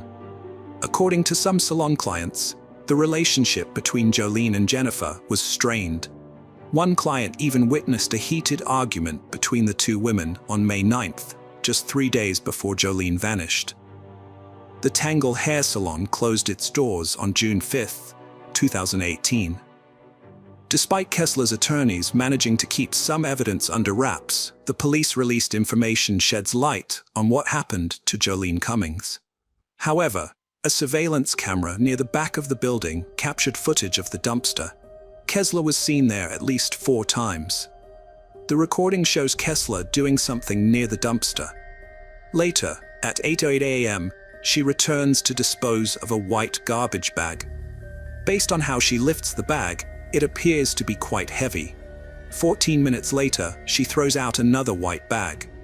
In the 4th recording, taken an hour before midnight, Kessler is seen lifting a waste container to empty its contents, suggesting that it holds something heavy.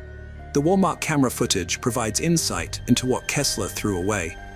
The recording shows her purchasing items at the self-checkout, including garbage bags, cleaning agents, latex gloves, and notably, an electric knife. This discovery significantly impacted the police's subsequent actions.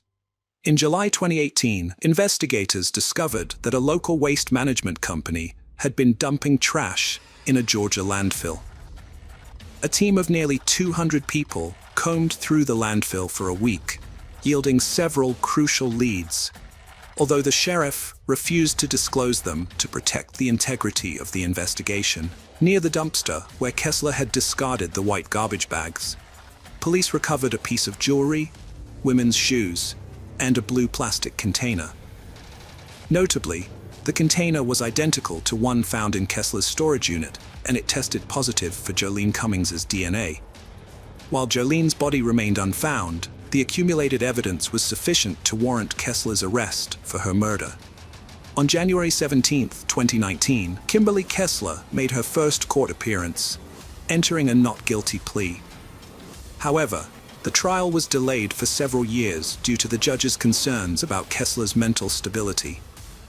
During this time, Kessler engaged in a hunger strike, which left her weighing under 88 pounds. Her court appearances were often marked by outbursts of anger. Before the 2021 court session, Kessler underwent compulsory treatment, which ultimately deemed her fit to stand trial. On December 9, 2021, the jury delivered a guilty verdict, and on January 27, 2022, Kessler was sentenced to life in prison without parole. The prosecution believes Kessler's motive was to silence Jolene Cummings, who threatened to expose her lies during a press conference. Sheriff Leeper expressed satisfaction with the verdict, stating that Kessler would spend the rest of her life in Florida State Prison. Unfortunately, Jolene Cummings' body was never found. Hello friends, welcome to our channel. Today we're going to take a look at another horrible case with you. The case of Christina Carlin Craft. Christina Rose Carlin Craft was born on November 11, 1983, in a coastal town in southern New Jersey, to Stuart Craft and Deanne Carlin. She had a natural flair for being in front of the camera, which would eventually shape her career path. After graduating from high school in Linwood in 2000, Christina worked as a waitress in southern New Jersey and later at the Borgata Hotel Casino and Spa in Atlantic City for several years. However, her ultimate dream was to become a model, and her determination paid off. She eventually found success in the modeling industry. In her promotional material, Christina revealed that she enjoyed participating in photo shoots featuring high-end lingerie and swimwear. According to Eva Waltz, a friend she met on a 3-day Maxim magazine shoot, Christina was a charming and beautiful woman with a great sense of humor. With dark hair and blue eyes, she embodied the essence of a fashion model. Christina had always dreamed of being on the cover of Playboy. In 2003, while working as a waitress at the Borgata Casino, she met Alex Urtielli. They started dating soon after, and Alex became her supportive partner, never opposing her career choices. After a long-term relationship, they got engaged. The couple stayed together until Christina's death. Christina achieved her goal of becoming Cybergirl of the Month for May 2009 and was invited to the Playboy Mansion. She attended parties at the mansion, gaining entry into the glamorous world. This success marked the peak of her career, and her ambitions soared, especially after meeting Hugh Hefner, whose attention was hard to capture. However, despite this, Christina failed to become a Playboy magazine model.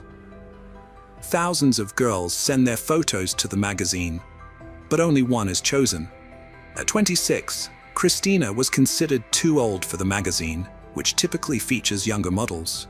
This setback affected her confidence, but she continued modeling. Her extensive portfolio included work with Redken, Maxim, Victoria's Secret, Vanity Fair, and many others.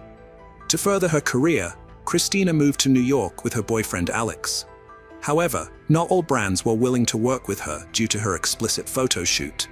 Christina's career began to decline after her appearance in Playboy, ultimately coming to an end. Overcoming this challenging period in her life was undoubtedly tough, but she always had Alex's support. Known for her elegant appearance, captivating beauty, and scandalous behavior, Christina made headlines in 2016 for causing a scene at the Smith, a restaurant in New York. According to law enforcement sources and court documents, Christina Carlin Craft, 34, and her male companion got into an argument with the manager, Sergei Anakin, on March 6th over their bill. The man refused to pay, and the manager intervened.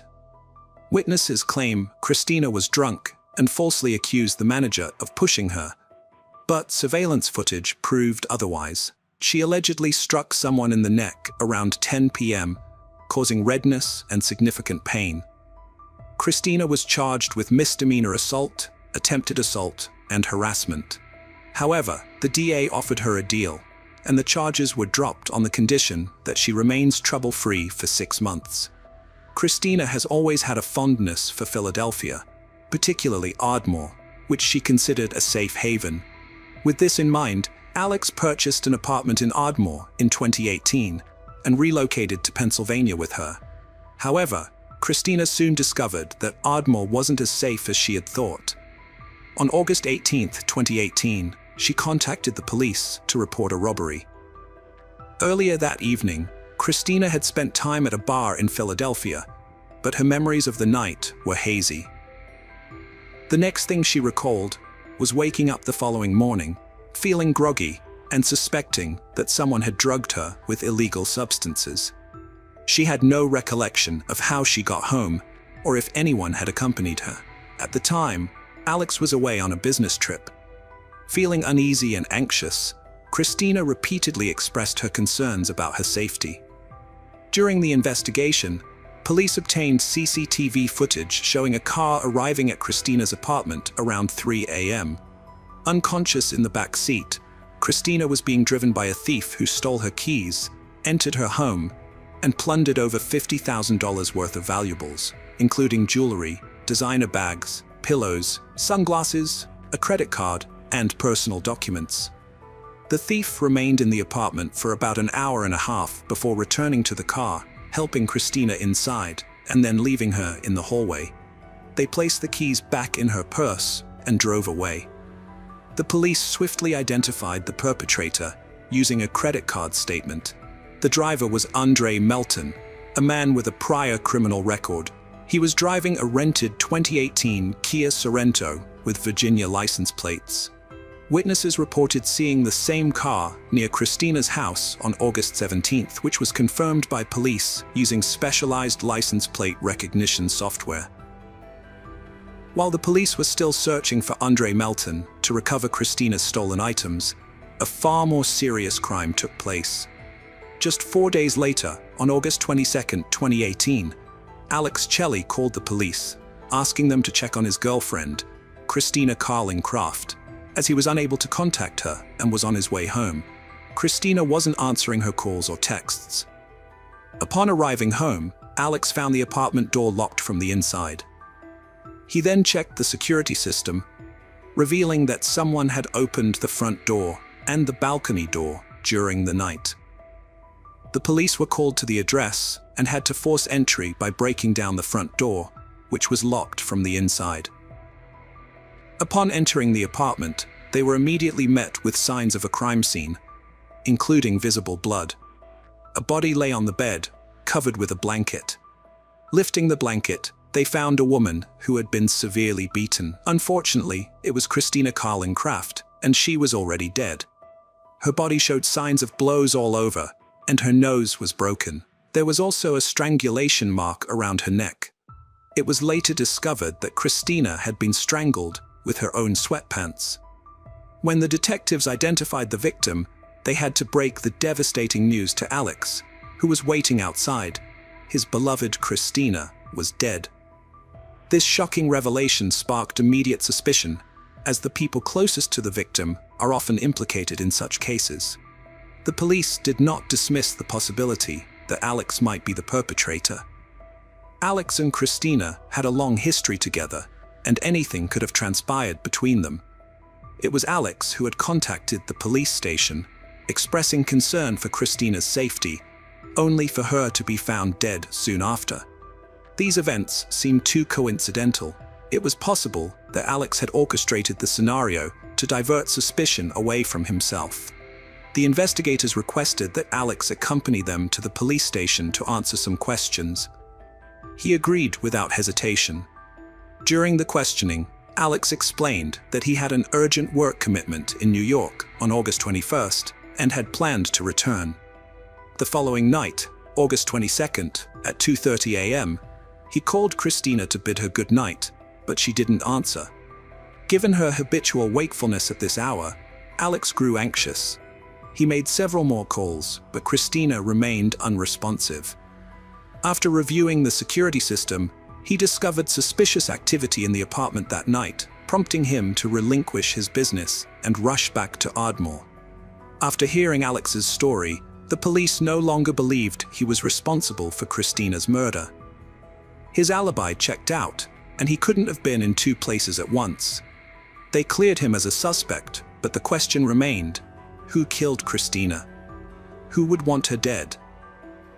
The investigators looked into Christina's report of a robbery 4 days before her murder, suspecting a connection between the two crimes. This led them to Andre Melton, the thief who stole from Christina's apartment. Maybe he returned to steal again, but his plan was foiled when Christina caught him. Perhaps he discovered she had reported him to the police and decided to take revenge. On August 22nd, the day Christina's body was found, the police obtained an arrest warrant for Andre Melton. When they went to his address, however, they discovered he was no longer there. Despite his absence, they did find some of Christina's belongings still at the location. The police also managed to obtain surveillance footage from the night of the crime, which showed Christina leaving her apartment, then returning a few hours later with an unknown man. The footage was recorded at 3:08 a.m., and surprisingly, the man was not Andre Melton. Further analysis of the footage revealed that the unknown man did not leave Christina's apartment again. The police later found an explanation for this using CCTV cameras on the streets of Ardmore.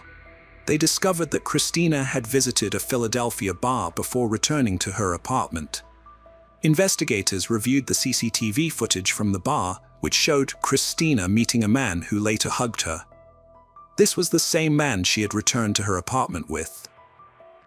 After leaving the bar, Christina and her new friend were involved in an altercation. In the days that followed, detectives worked to reconstruct Christina's movements on the day she died, gathering data to piece together the events leading up to the crime. The police quickly ruled out Melton as a suspect, as he was not with Christina on the day of her death. However, it remained unclear whether her death was connected to the earlier robbery or simply a coincidence. On August 25th, the police received a new lead.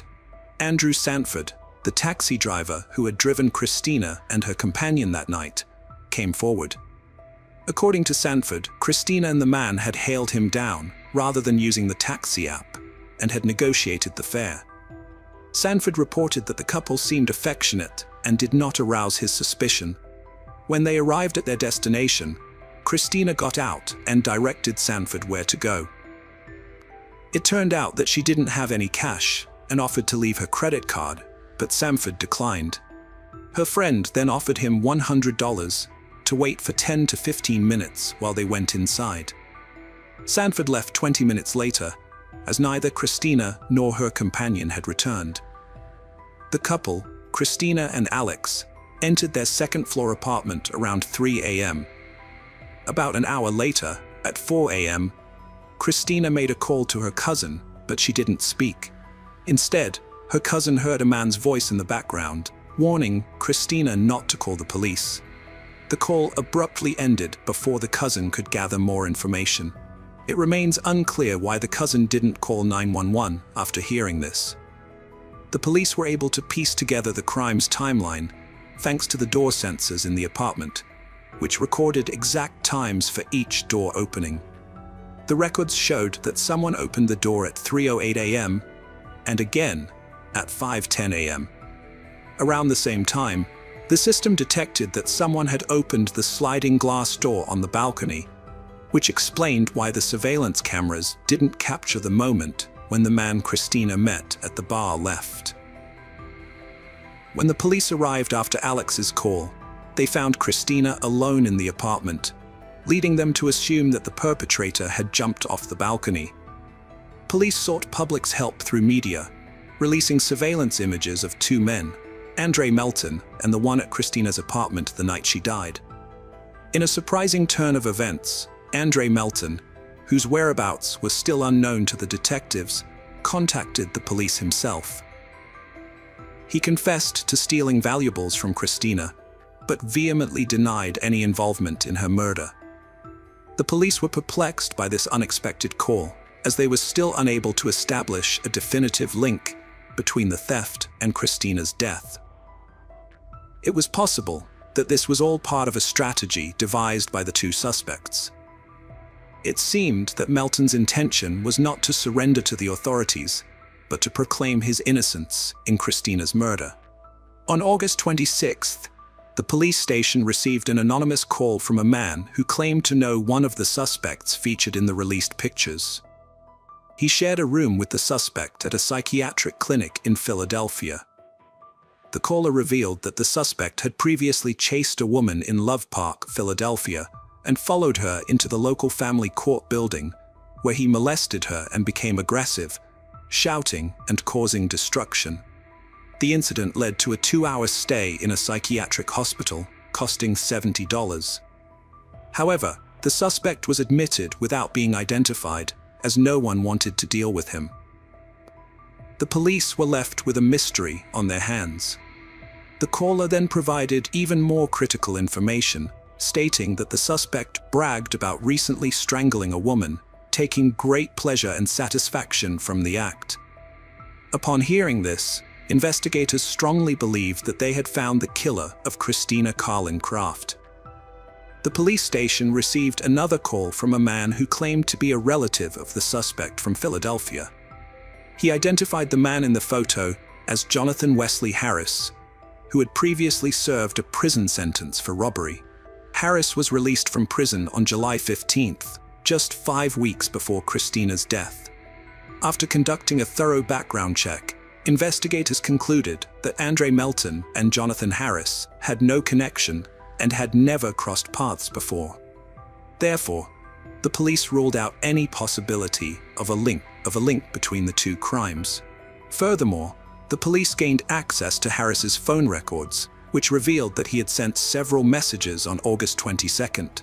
One of the texts mentioned that he had met an attractive woman and was planning to visit her apartment on August 28th.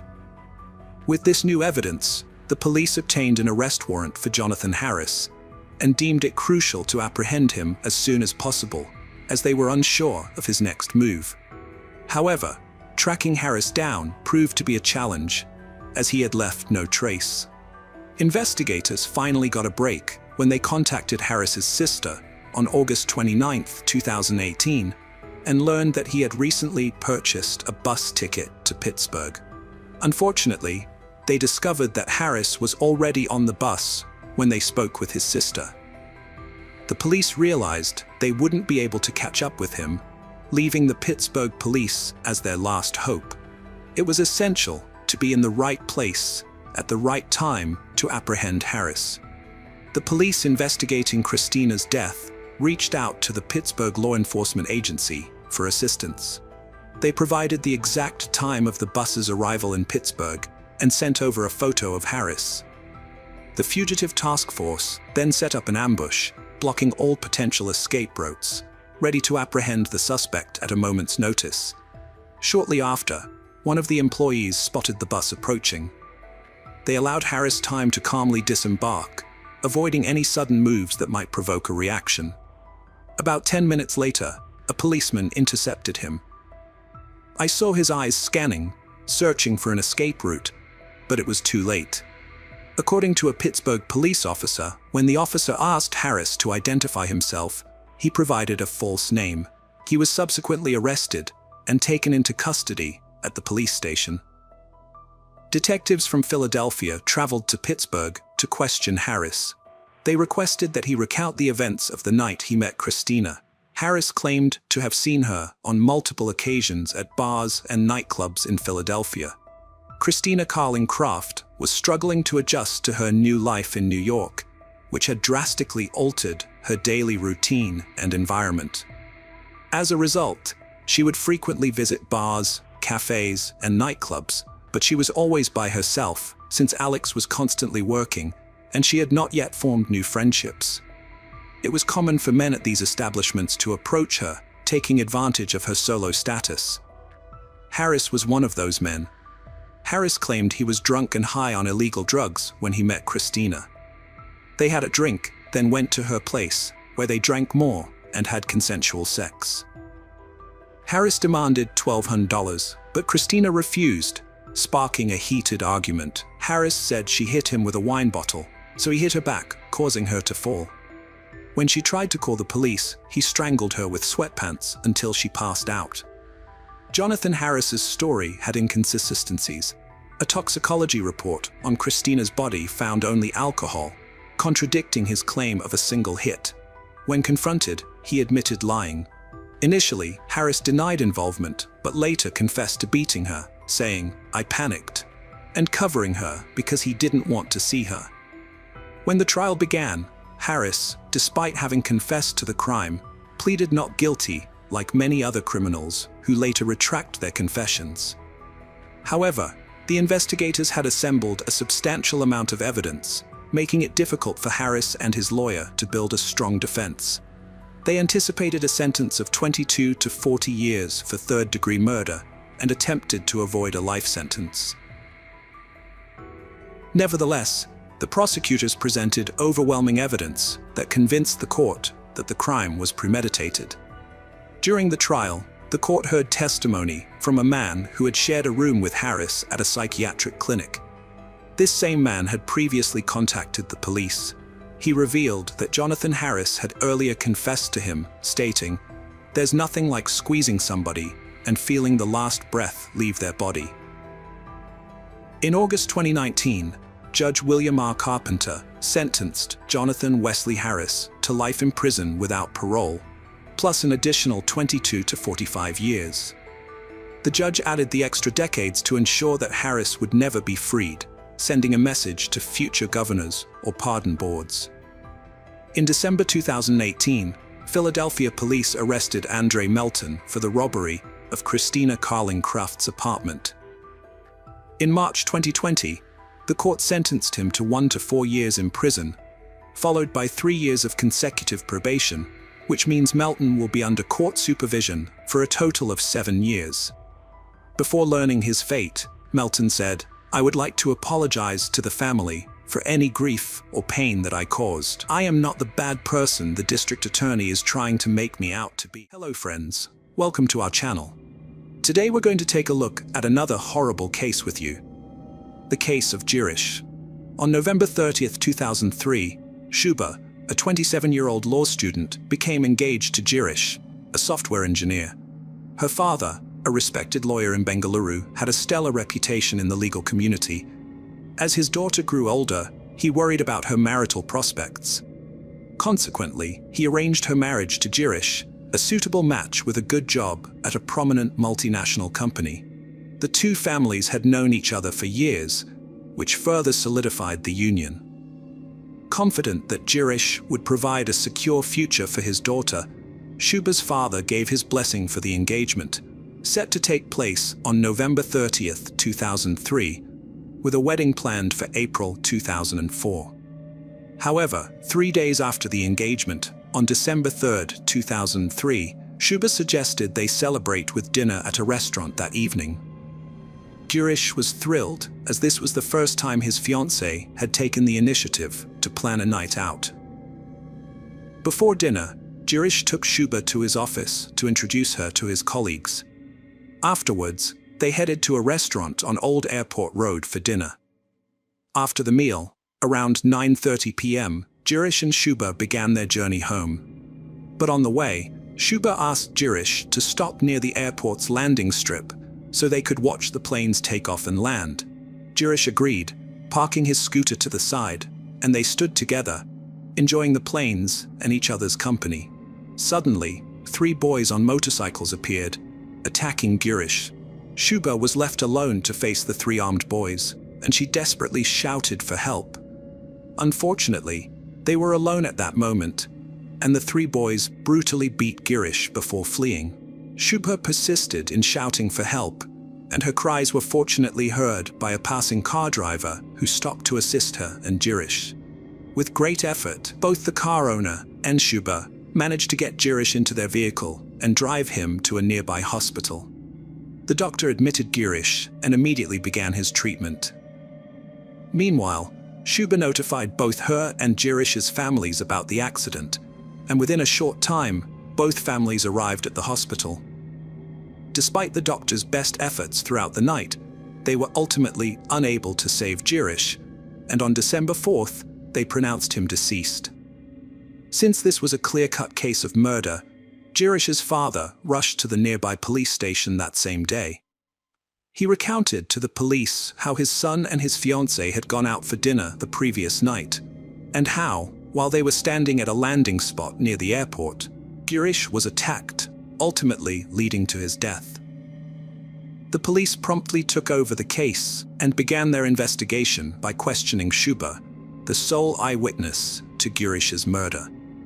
Given her distress, she had been inconsolable since learning of Girish's death. The police approached her gently. However, Shuba's account matched the one Girish's father had already provided, prompting the police to launch a thorough probe of both the crime scene and Girish's background. They even explored the possibility that Girish had personal enemies, but their efforts yielded no concrete leads to crack the case. According to reports, the police were unable to find any CCTV footage in the area, which was largely deserted and lacked residential cameras at the time. Consequently, the investigators turned to Girish and Shuba's engagement video as a potential source of leads. Their motive was to investigate whether someone close to Girish might have been involved in his murder, given that only their families were aware of the couple's trip.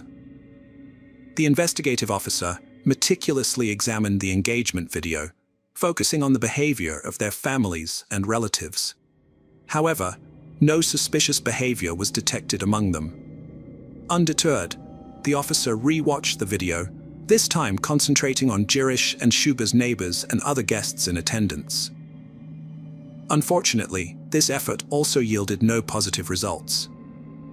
In the midst of the investigation, the officer took note of Shuba's facial expressions.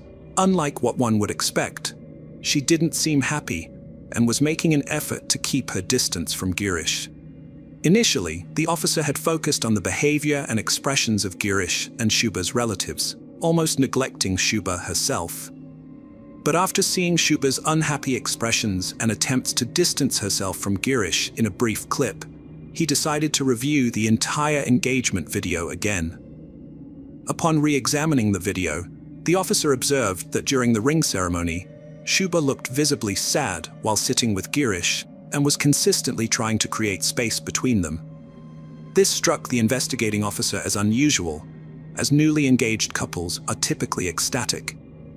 Shuba's evident unhappiness raised his suspicions, but he also recognized that relying solely on a video wasn't enough to take action against her. Therefore, he decided to investigate Shuba's call records. Although it was unusual for the police to use this technology in 2003, as it was still relatively new in India at the time, the officer's interest in technology led him to pursue this avenue. In fact, mobile phones were a rarity in India back then, but Shuba's wealthy family had made it possible for her to own one.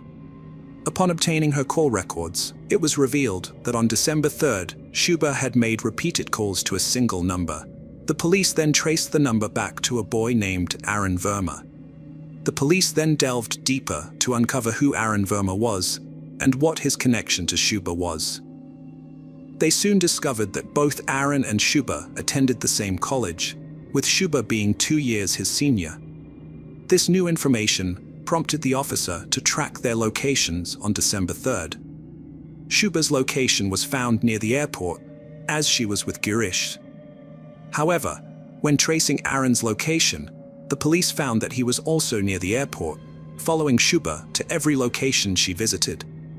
This heightened the police's suspicion, and they subsequently tracked down Aaron Verma and summoned him to the police station for questioning. When the police questioned Aaron about his whereabouts on December 3rd, he claimed to have been out of town for work. The instant he made this statement, the investigative officer was convinced that Aaron was lying and would never admit the truth if asked directly. So they released him, but secretly tapped his phone beforehand. The officer suspected that Aaron and Shuba might be involved in Girish's death. However, they couldn't present them as guilty in court based solely on their alibis and call records from that day. Therefore, they put Aaron's phone under surveillance, believing that if he was involved in the murder, he would eventually incriminate himself. Upon returning home from the police station, Aaron's first call was to Shuba. Over the phone, Aaron informed Shuba that the police had questioned him about Girish's death. Shuba asked if he had disclosed anything to the police.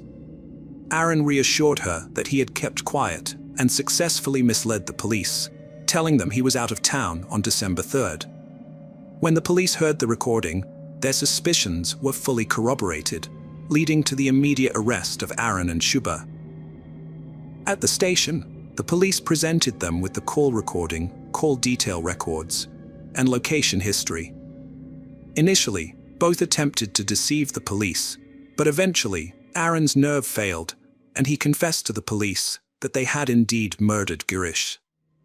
The unfolding story stunned everyone. The 19-year-old Aaron and 27-year-old Shuba had been secretly involved for the past 2 years. It was astonishing to learn that Aaron, still in his teenage years, was deeply in love with a woman 7 years his senior. Reports suggest that Shuba also desired to marry Aaron, but their dream remained unrealized.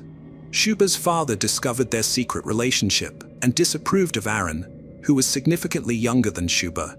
As a result, he hastily arranged Shuba's engagement to Girish, which took place on November 30th. However, Shuba was unhappy with this arrangement.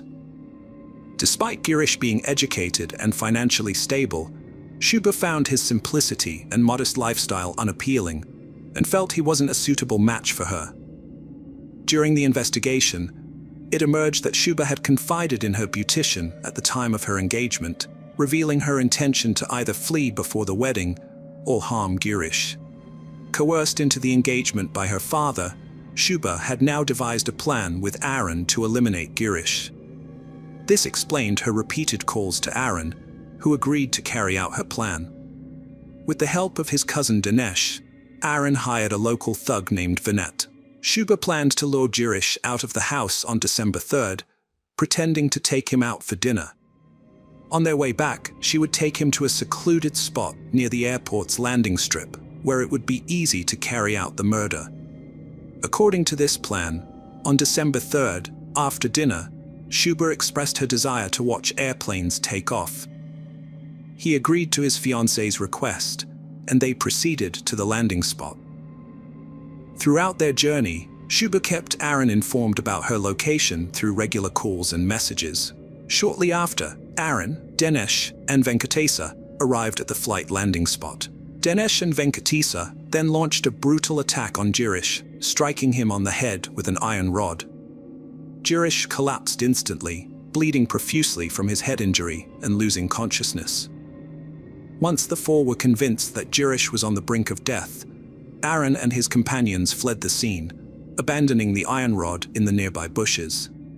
After a significant period following Girish's injury, Shuba sought help, and the rest of the story unfolded.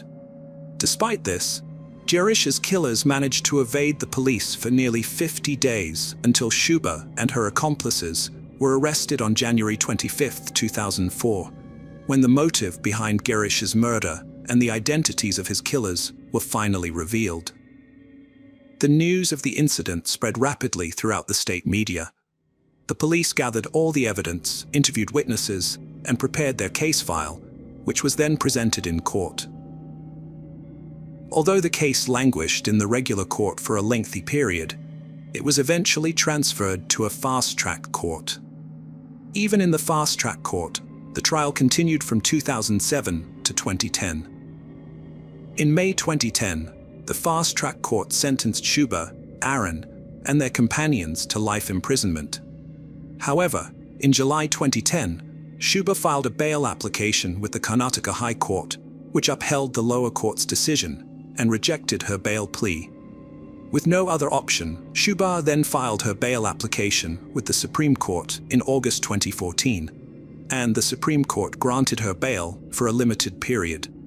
The investigative officer who cracked this murder case by reviewing a video recording of the incident deserves appreciation. However, if Shuba had mustered the courage to confide in her father that she didn't like Jirish and wouldn't be happy with him in her life, perhaps Jirish would be alive today.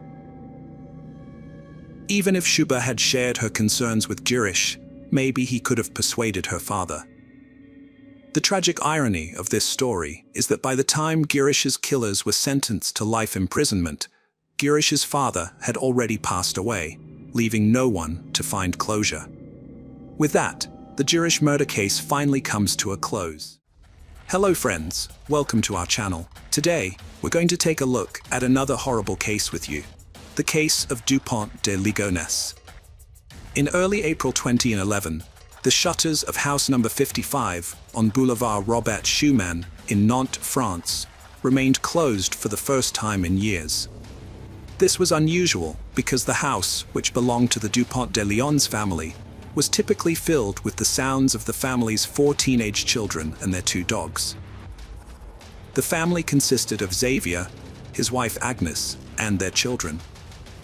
The neighbors, who were accustomed to seeing the shutters open even when the family was on vacation, noticed the unusual silence and alerted the local police, fearing something might have happened to the family. During the initial police inspections, no signs of the DuPont de Ligonnès family were found.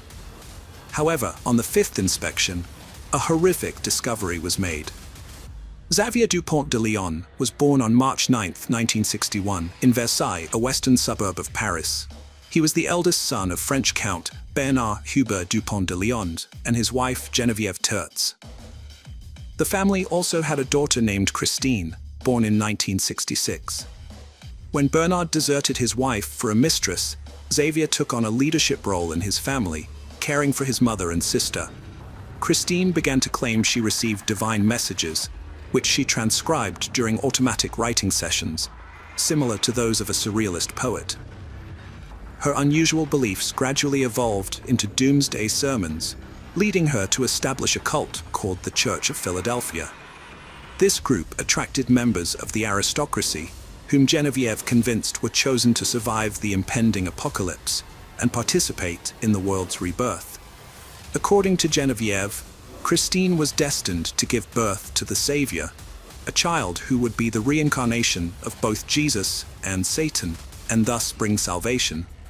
Although Xavier inherited his father's noble title, he showed little interest in French traditions, instead being captivated by luxury, high-performance cars, and eccentricities. He also greatly admired the United States. Geneviève financially supported Xavier's extravagant lifestyle through significant donations from cult members, who were sworn to secrecy about their activities. On the beautiful island of Breha in 1974, Xavier formed a strong and lasting bond with Emmanuel Teneur. The 2 boys developed a deep, mutual understanding that continued throughout their lives. Although Emmanuel confessed his love for Xavier, which was rejected, their close friendship remained unaffected. 2 years later, Xavier met Agnès Hona, born on November 9, 1962, in Neuilly-sur-Seine, near Paris. Agnès was deeply devoted to her religion and worked as an assistant at the Blanche de Castille Catholic School in Nanterre, where she taught catechism. While little is known about her family, it is well documented that Xavier and Agnès developed a close relationship, which led to a brief but passionate romance before they eventually parted ways. In 1990, Agnès gave birth to her first child, Arthur, from a casual relationship. Soon after, she and Xavier rekindled their romance and decided to tie the knot. Xavier adopted Arthur as his own son, and 2 years later, they welcomed their first biological son, Thomas, who would carry on the family name. To mark the occasion, Xavier chose Emmanuel as Thomas's godfather. The couple went on to have 2 more children, Anne and Benoit. The family of 6 seemed to personify the ideal family unit, with Xavier appearing as a loving father and the children excelling academically, hinting at a bright future. Agnès was devoted to nurturing her children's faith, regularly taking them to Mass. Others perceived her as kind yet firm with her children. Around the year 2000, Xavier relocated his family to the United States, aligning with their individual interests and preferences. Xavier, a charismatic and multilingual individual with a discreet nature, was confident in his ability to blend in seamlessly in the United States. However, this endeavor ended in failure, resulting in substantial financial losses. Upon his return to France, he began to amass significant debts tied to his professional pursuits, which often seemed shrouded in ambiguity.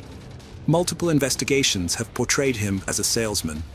According to French media reports, financial struggles had been a persistent concern for Xavier over several years.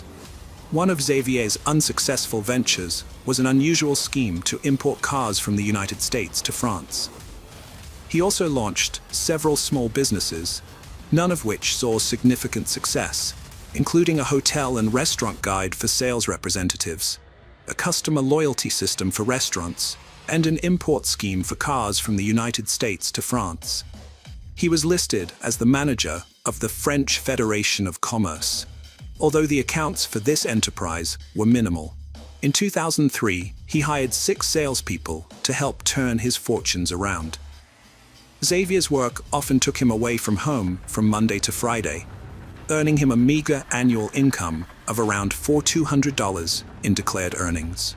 As financial issues began to strain his marriage, typical marital disagreements were likely exacerbated. In 2004, Agnes poured her heart out on a French forum, detailing the challenges she and her husband faced. She revealed that he had once told her that a group death as a family wouldn't be catastrophic, a haunting statement that would linger. By 2009, the mounting debt had severely impacted their relationship, leading to a temporary separation. During this period, Xavier sent numerous letters blaming Agnes for the family's troubles and holding her responsible for their financial ruin. This emotional turmoil took a devastating toll on Agnes, causing her to lose her appetite and struggle with insomnia on numerous occasions. Xavier sought help from his friend Emmanuel, who hailed from a wealthy family and had inherited a substantial fortune from his father. Despite his affluence, Emmanuel lived modestly in a small apartment, preferring to use his wealth to support others. He was an enigmatic and somewhat eccentric individual who never hesitated to lend Xavier significant sums of money. In addition to financial support, Emmanuel funded Xavier's travels and even co-signed for the house where Xavier eventually settled with his family in the late 2000s. Thanks to Emmanuel's generosity, the family resided in a cozy chalet located in the suburbs at 55 Boulevard Robert Schumann, west of N. As they settled in, the neighbors quickly formed the impression that Agnes was domineering and less pleasant than her husband. Behind closed doors, Agnes faced a personal crisis. She saw Xavier as both too fragile and paradoxically too rigid, almost militaristic in his behavior. While he played the role of head of the household, he was emotionally distant, lacking tenderness and affection, and sometimes even abusive. Agnes confided in her Thursday prayer group friends about her fears regarding Geneviève's control over Xavier. She painted her mother-in-law as a mentally unstable mystic, and her concerns ran deep. On January 20th, 2011, Bernard passed away, marking a significant turning point. Given the contrast between his lavish lifestyle and financial struggles, Xavier hoped his father's demise would yield a substantial inheritance. However, he was in for a rude awakening upon reviewing his father's estate, only to find a few papers, a rifle, a card, a ring, and some cash, which he promptly claimed. Within hours of Bernard's passing, Xavier used his father's card to withdraw cash. By February 2nd, he had obtained a firearms license, and by March 12th, he had purchased a silencer for the rifle. During this period, he also acquired quicklime and honed his shooting skills in his garden, targeting a balloon on a stand. When Emmanuel visited, he tried the rifle, unaware of any suspicious intent. Xavier downplayed the silencer, citing concerns about disturbing the neighbors. On Friday, April 1st, the two friends, Bernard and Xavier, visited a shooting range, where Bernard's inherited rifle drew considerable attention. The following day, Emmanuel called Xavier 5 times, and they engaged in a nearly hour-long conversation. The investigation suggests that the horror unfolded on Sunday, April 3rd. That evening, Xavier, Agnes, and their children went to the movies, followed by a pleasant dinner at a restaurant. Everyone was present, except for Thomas, who was studying at a Catholic university and resided in a nearby student hostel. After their night out, the family returned to their chalet, where neighbors caught a glimpse of them, and some family members exchanged text messages with friends and acquaintances. Xavier sent a message to Christine, detailing their dinner outing. The prevailing theory is that Xavier drugged his wife and children, waiting for them to fall asleep before shooting and burying them in the garden. He also killed the family's 2 Labrador dogs. Xavier's alibi was as dubious as his actions. On Monday morning, he began contacting people in his family's social circle from as early as 6 a.m. He phoned Agnes's workplace, claiming she was unwell, and contacted the children's schools, stating that Arthur, Agnes's son from a previous relationship, had been in a motorcycle accident and that Anne and Benoit were ill. By midday, he sent a letter to the restaurant where Arthur worked, announcing Arthur's resignation due to his father's alleged transfer to Australia. There was still Thomas to account for. On the same Monday, April 4th, Xavier met up with Thomas, having dinner with him at a restaurant near his university residence. After the meal, a tired Thomas returned to his room. Thomas received an urgent message from his father the following day, claiming Agnes was in a hospital after a bicycle accident and was in a mild coma. This prompted Thomas to travel immediately. However, it is presumed that Xavier had already killed Thomas, just like he did with his siblings and mother. Later that evening, Emmanuel had a 19-minute conversation with Xavier. At midnight, a friend of Thomas received a message from him, stating he was watching a movie with his father at home. But by then, Thomas was likely already dead. About an hour later, Xavier sent an email to Emmanuel, arranging to meet soon. Emmanuel replied, reminding Xavier that he had power of attorney and that the key was on the sailboat. Instead of trying to hide, Xavier went about his daily routine, going in and out of his house, leaving notes on the door, and withdrawing cash from ATMs. He used his credit cards to pay for meals at restaurants and stayed in hotels under his real name, all while being caught on security cameras. As time passed, neighbors began to notice something was off. The usually open windows of the chalet were closed. The family's 4 children were no longer seen. The dogs had stopped barking, and Agnes hadn't returned to work. It was as if the family had vanished into thin air. Piecing together the strange signs, worried neighbors alerted the authorities. When officers arrived, they found a nearly bare refrigerator containing only a few jars of preserves. In the kitchen, they discovered a still damp mop, and in the living room, a chest sat on the table and guitars lay on the sofa. It seemed as though the DuPont de Ligonnès family had vanished into thin air. The scene was unsettling, with beds stripped of their sheets, picture frames empty, and closets devoid of clothes. Everything hinted at a sudden and mysterious departure. A few days later, on April 9th, a letter emerged, sent to family and friends. The letter claimed that Xavier had been recruited by the U.S. Drug Enforcement Administration and that the family had to go into hiding as part of a witness protection program, explaining their sudden disappearance and silence. However, neighbors were skeptical about this story, feeling that something wasn't quite right. They feared for the family's safety and urged the authorities to dig deeper. Xavier drove through southern France in his car as the case continued to attract media attention, leading to the emergence of more details from the past. On April 15th, security cameras recorded Xavier checking into a small hotel near Cannes, where he parked his car, grabbed a bag, and vanished into the nearby woods, marking the last time he was seen.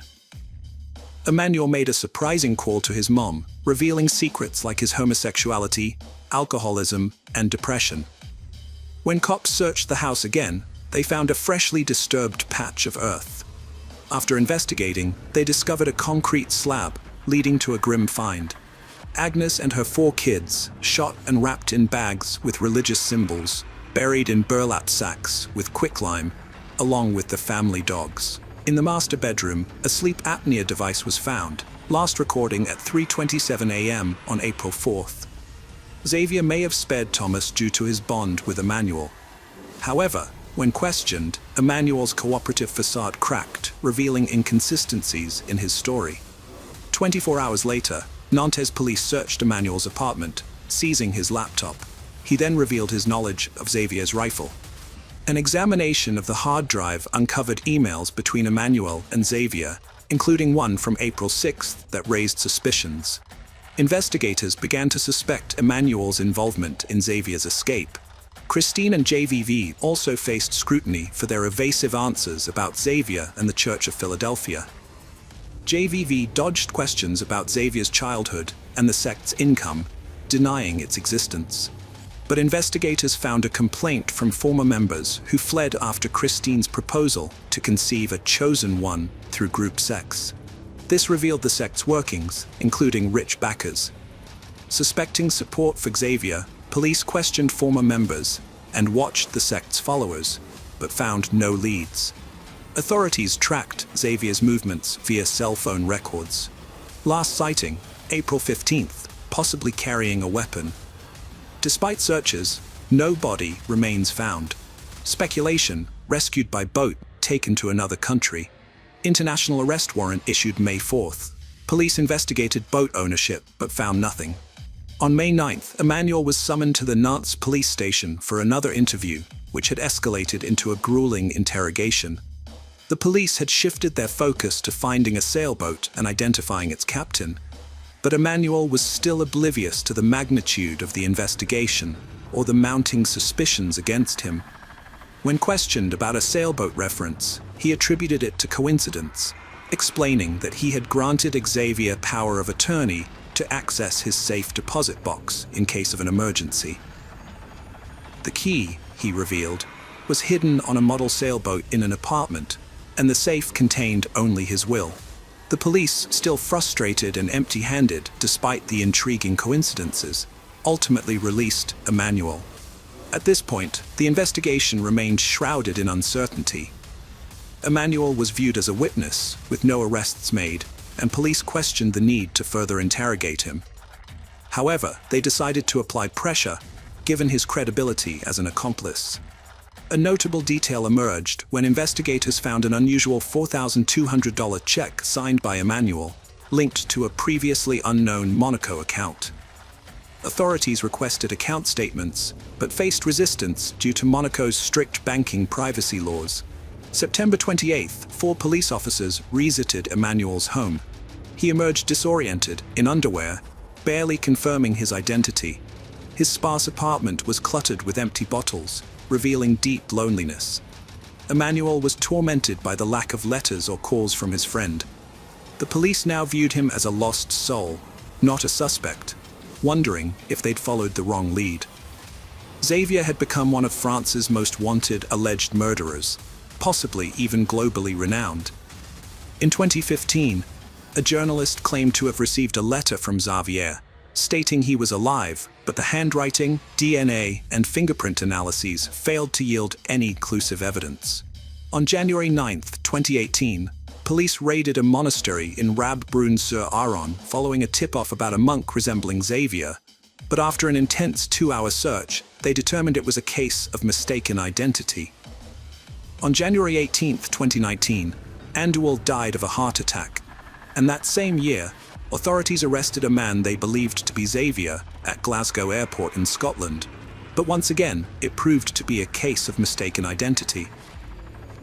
Another theory proposes that Xavier might be hiding in South America, specifically Argentina, where his linguistic skills and charisma would enable him to seamlessly blend in. Years have passed, and the Church of Philadelphia has not only endured, but reportedly undergone a resurgence. This small, highly secretive group consists of members who have been part of it for nearly 40 years, living as if they have withdrawn from the world. In the summer of 2019, 2 brothers who were raised within the sect filed new complaints against Christine and Gev, claiming that these women fervently preached that Xavier was alive, innocent, and hiding in the United States as part of a witness protection program. They alleged that everything written in the April 9th letter was pure fabrication. Since 2011, the case has been plagued by speculation and false leads, leading authorities down endless dead ends. The pressing question remains: will justice ever be served for Agnes and her children? Despite the bleak outlook, some still believe that the truth will eventually come to light.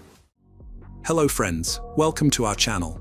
Today we're going to take a look at another horrible case with you. The case of Blumel family. Roger Blumel, born January 17, 1965, was raised in a big, close-knit family with strong values. Even in high school, he was driven and ambitious. He worked in transportation and later discovered his talent in sales, where he excelled. Friends say he could sell anything to anyone, thanks to his kind, cheerful personality. He was always happy and loved making others smile. Roger enjoyed a fulfilling life and a strong bond with his family, but something was missing: a life partner. That all changed one day when he met the right person. Although the details of their meeting are unclear, a close friend recalled that Roger was immediately smitten with a young woman and confidently declared his intention to marry her by the end of the evening. The woman who caught his attention was Melissa. Born on January 1, 1960, in Wichita, Melissa grew up in a loving family of 6 siblings, although she tragically lost a younger sister in infancy. Melissa was a kind, diligent, and helpful person who always put others before herself. She started her career as a bank cashier and worked her way up the ranks, earning promotions through her dedication, teamwork, and strong work ethic. Her career was marked by success, ultimately leading to her appointment as vice president of the bank. The first meeting of Roger and Melissa marked the start of a lifelong partnership between 2 kindred spirits, who tied the knot in 1991. On the surface, the Blumels seemed to have it all. Melissa's rapid rise through the banking ranks, while Roger's charisma enabled him to successfully launch his own business venture. With a natural talent for bringing people together, Roger thrived on sharing good times with friends and spreading joy to those around him. In Melissa, he had found the ideal partner to share in his adventures. What's more, the couple's strong sense of social responsibility drove them to participate in and contribute to various charitable, sporting, and community-driven initiatives in their locality. The Blumel had an idyllic life, but it lacked one thing: a child to bring laughter and joy. After years of trying to conceive, they decided to adopt. A social worker introduced them to Kesha, who was putting her 2 sons, Tony and Chris, up for adoption. The Blumel wanted a closed adoption, but Kesha preferred open. In the end, the Blumel approach won, and Tony and Chris became part of their family, starting a new life. Tony was amazed by daily dinners. The kids quickly adapted, thriving in elementary school and beyond. They excelled in high school, making diverse friends and starring in sports like wrestling and football. Tony's wrestling prowess earned him 2nd place in a division competition, promising a bright future for the family. Tony's family life took a drastic turn for the worse during his senior year of high school. Until then, he had been a model child, but suddenly he became rebellious and constantly clashed with his parents, resentful that they favored his younger brother Chris. He started drinking, breaking curfews, and even smoking marijuana, causing chaos at home and making it seem like all hope was lost for him to get back on track. Tony had always dreamed of joining the United States Air Force after graduating, but his new behavior ruined his chances. In 2013, he was arrested for a violent offense, and then again for driving under the influence, which meant his records would prevent him from pursuing a career in military aviation. Tony's life spun out of control after these events, lacking direction after high school. He shunned education and jobs, preferring to sleep in and get high on cannabis. Melissa lived in fear of his violent outbursts, and there was another secret the family didn't know. Since 2013, Kesha contacted her biological sons on social media, Tony was excited to reconnect, but Chris seemed unreceptive. Kesha was devastated after giving them up, relieved they were with a good family together. Reconnecting with Tony thrilled her, but she resented the family for allegedly turning Chris against her. Moreover, when Kesha learned about Tony's troubles with his adoptive parents, she saw an opportunity to reconnect with her son and swiftly extended an invitation for him to visit her. At the adoptive home, things worsened. Tony's rage boiled over, and he punched a hole in the wall. This was the last straw. The family realized they and Chris were no longer safe. After failed attempts to address Tony's behavior, Roger and Melissa made the tough decision to ask him to leave. He started by wandering aimlessly, but he soon understood he needed to take action to support himself financially. He got jobs at fast food restaurants, and, to make some extra money, he also sold cannabis. Despite having no fixed address and sleeping at different friends' houses each night, he eventually fell in with a group of young people who were heavily into drug abuse. Among the midst of despairing events, a lifeline emerged for Tony when Kesha extended an invitation for him to move to California and live with her. Tony seized the opportunity with eagerness, and the reunion took place in September 2013 at Kesha's California residence. Accompanied by his high school best friend, Braden, who had dropped out in his junior year to pursue a life of drug dealing, he arrived filled with hope, seeking Kesha's support, who was well-versed in the drug trade, to establish a large-scale marijuana operation in the area, and even discussed entering the medical cannabis market. The reality was that they had arrived to live in a small apartment, which had only one room. It is not hard to imagine that the situation in the place began to be tense, particularly because Sean, Kesha's partner, had 2 jobs and was the only one bringing in money to cover the expenses for 5 people. Kesha only contributed a part of the social assistance she received for her daughter.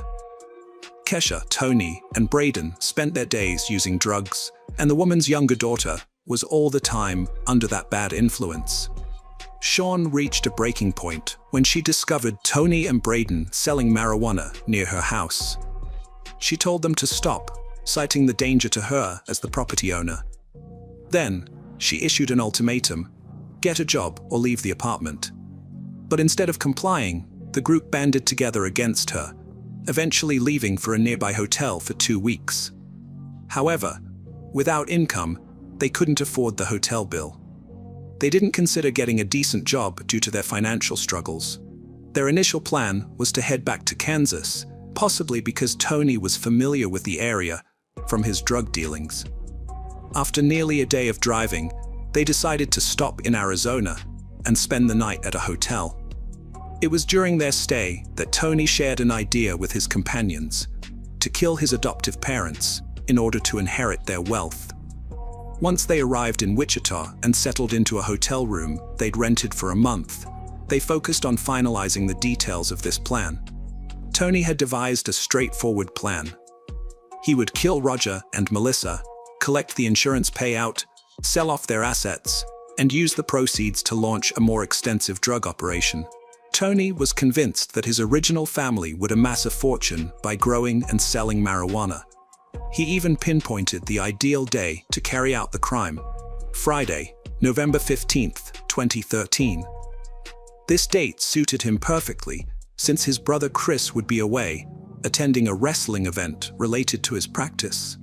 As a former wrestling star, Tony still maintained connections with some team members, which is how he learned about his brother's commitment that evening. Tony hatched a plan to invite Roger and Melissa to a meeting under the guise of discussing their past issues and making amends. While they were out, Braden would bring Kesha to the empty residence, where she would steal valuables. Tony knew the location of a stash of emergency cash his adoptive parents kept at home. The plan was to make it look like a botched robbery. When Roger and Melissa returned, Kesha would kill them. Initially, everyone thought the plan was solid, but Braden later got cold feet and refused to participate. He did, however, agree to help by obtaining the necessary guns. As an alternative, he suggested his friend Andrew, a former high school acquaintance, who could drive Kesha to the residence and play a supporting role in the crime.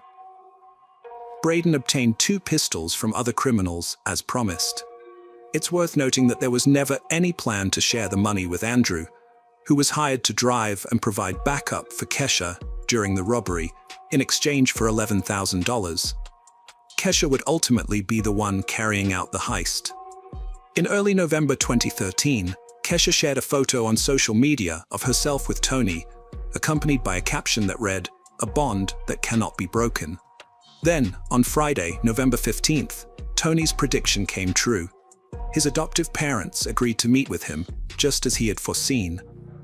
The encounter took place peacefully. At the Blummells' house, a completely different scenario unfolded. Following Roger and Melissa's departure for the meeting, Kesha and Andrew snuck in, broke into the garage, and started searching through the house.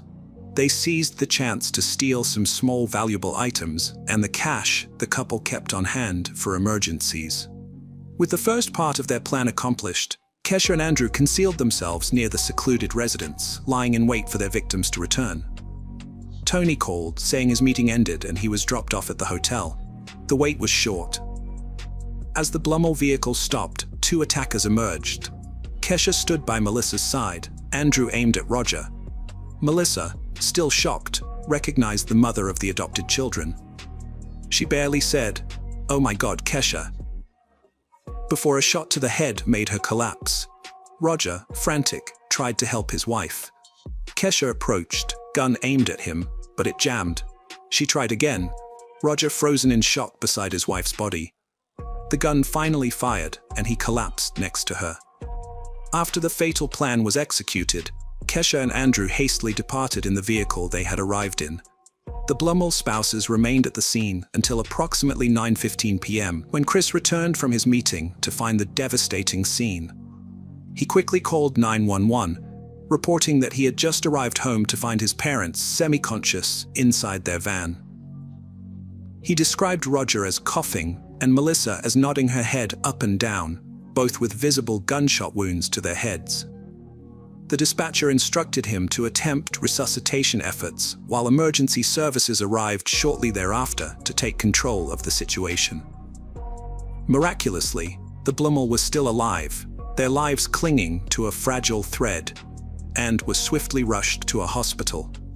Meanwhile, back at the hotel where they were staying, Kesha appeared to suffer a panic attack, declaring that she urgently needed to take an illicit substance, which she proceeded to do, joined by the other boys. Also, at that moment, Kesha handed over the used gun and a wallet containing stolen cash and micas to be discarded in a nearby stream. Andrew disposed of the evidence in a nearby park's pond. The next day, Tony used the proceeds to start dealing marijuana, earning his first $100 profit. Tragically, on the same day, Melissa lost her battle with illness and passed away at the age of 53. Tony visited his father in the hospital, unaware that he had been previously removed from the Blummel's will and insurance policies. As it turned out, the 2 heinous crimes had been committed for nothing. In the days that followed, it emerged that Andrew had not received payment and was even unaware that Kesha had stolen cash from the Blummel family's home. Eventually, fate caught up with them. During the initial inspection of the Blummel residence, the police observed that the garage door had been forced open, and upon entering the house, they found everything in disarray, with items scattered haphazardly. It was confirmed that money, jewelry, and other valuables had been stolen. The authorities considered the possibility that the attack on the couple had been a consequence of their arrival while the thieves were still inside. However, since the fatal assault had occurred prior to the couple's entry into the home, this initial hypothesis was soon dismissed. In the van where Roger and Melissa were attacked, no significant fingerprints were found, although investigators did discover a book casing. Then the authorities shifted their focus to the victims' workplaces, suspecting that a disgruntled client might have sought revenge. However, this theory was also ruled out, so it was time to interview people close to the couple. Tony was first on the detective's list, as he had been the last person seen alive with the victims. But he vehemently denied any involvement, claiming he knew nothing about the incident. According to him, after finishing dinner, he had returned directly to the hotel where he was staying with his mother. The hotel staff corroborated this alibi. Next on the list was Chris, who had discovered the bodies, but he was quickly cleared after verifying that he had been at a dinner with the wrestling team at the time of the incident. However, the investigators discovered an anomaly in his behavior. He didn't appear overly distraught, instead seeming lost in thought. When police pursued this lead and questioned him about his parents' disappearance, Chris promptly replied that one person came to mind. He added that the only individual who might harbor a grudge against their parents and possibly be capable of such an act was his older brother, Tony. With this significant lead, the authorities caught a fortunate break in their hunt for the culprits. A man contacted the police, revealing that a young acquaintance of Tony's had approached him to buy a gun. The detectives homed in on this individual, and upon digging into his background, uncovered a long history of drug-related offenses. Furthermore, they discovered he had accompanied Tony on a trip to California. The suspect was none other than Braden. Shortly after, Braden received a message from his family warning him that the sheriff's office investigators were seeking to question him about the Blummel case. The morning after, Braden voluntarily went to the police station.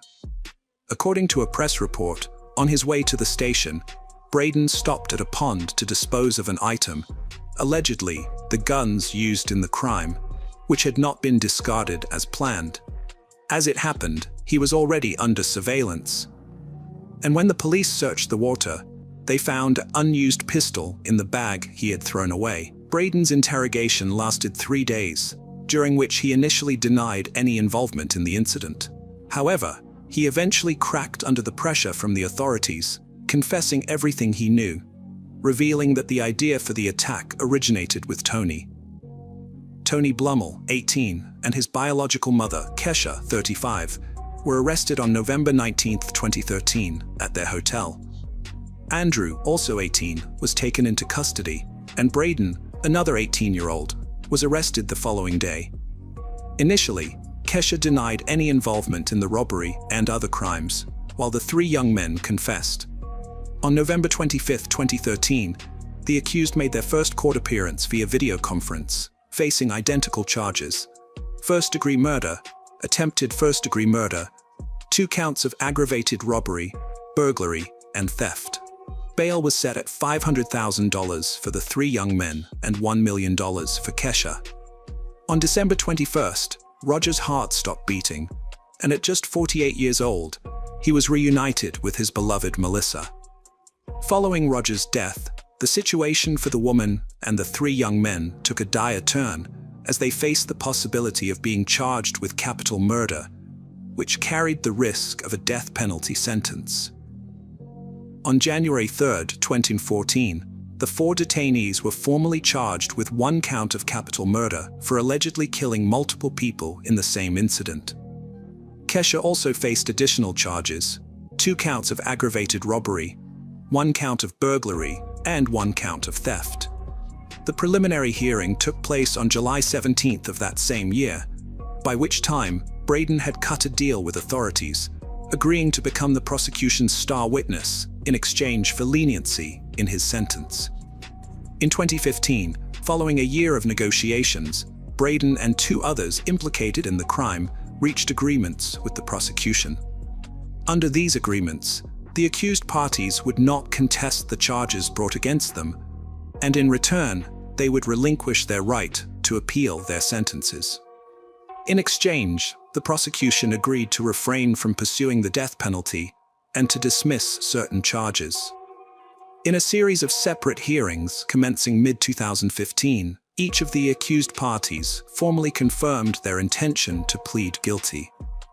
Kesha got life in prison without parole for capital murder, plus 10 years for aggravated robbery. Her sentences will run back to back. In court, she expressed regret and respect for the victim's family, but denied involvement in the crime. She's still in a high-security prison today. Tony Blummel, known to all as Tony, received the same sentence as his mother. At the hearing, his aunt Christina read a victim impact statement, thanking authorities for justice and mentioning the love Roger and Melissa had shown Tony. Tony listened in silence, tears welling up. Christina told him he'd chosen his path, and one day he might understand the consequences of those choices. Tony's now in a correctional facility with a record of many infractions. A week later, Andrew was found guilty of first and second-degree murder, sentenced to life and 155 months. Last, Braden, who'd made a deal with prosecutors, was guilty of second-degree murder, sentenced to 242 years. His first release chance is May 28, 2035, but he's had 71 disciplinary reports for bad behavior. District Attorney satisfied with case outcome. Despite waiving appeal rights, Kesha tried and failed. Undisputed, Roger and Melissa Blummel's lives ended tragically.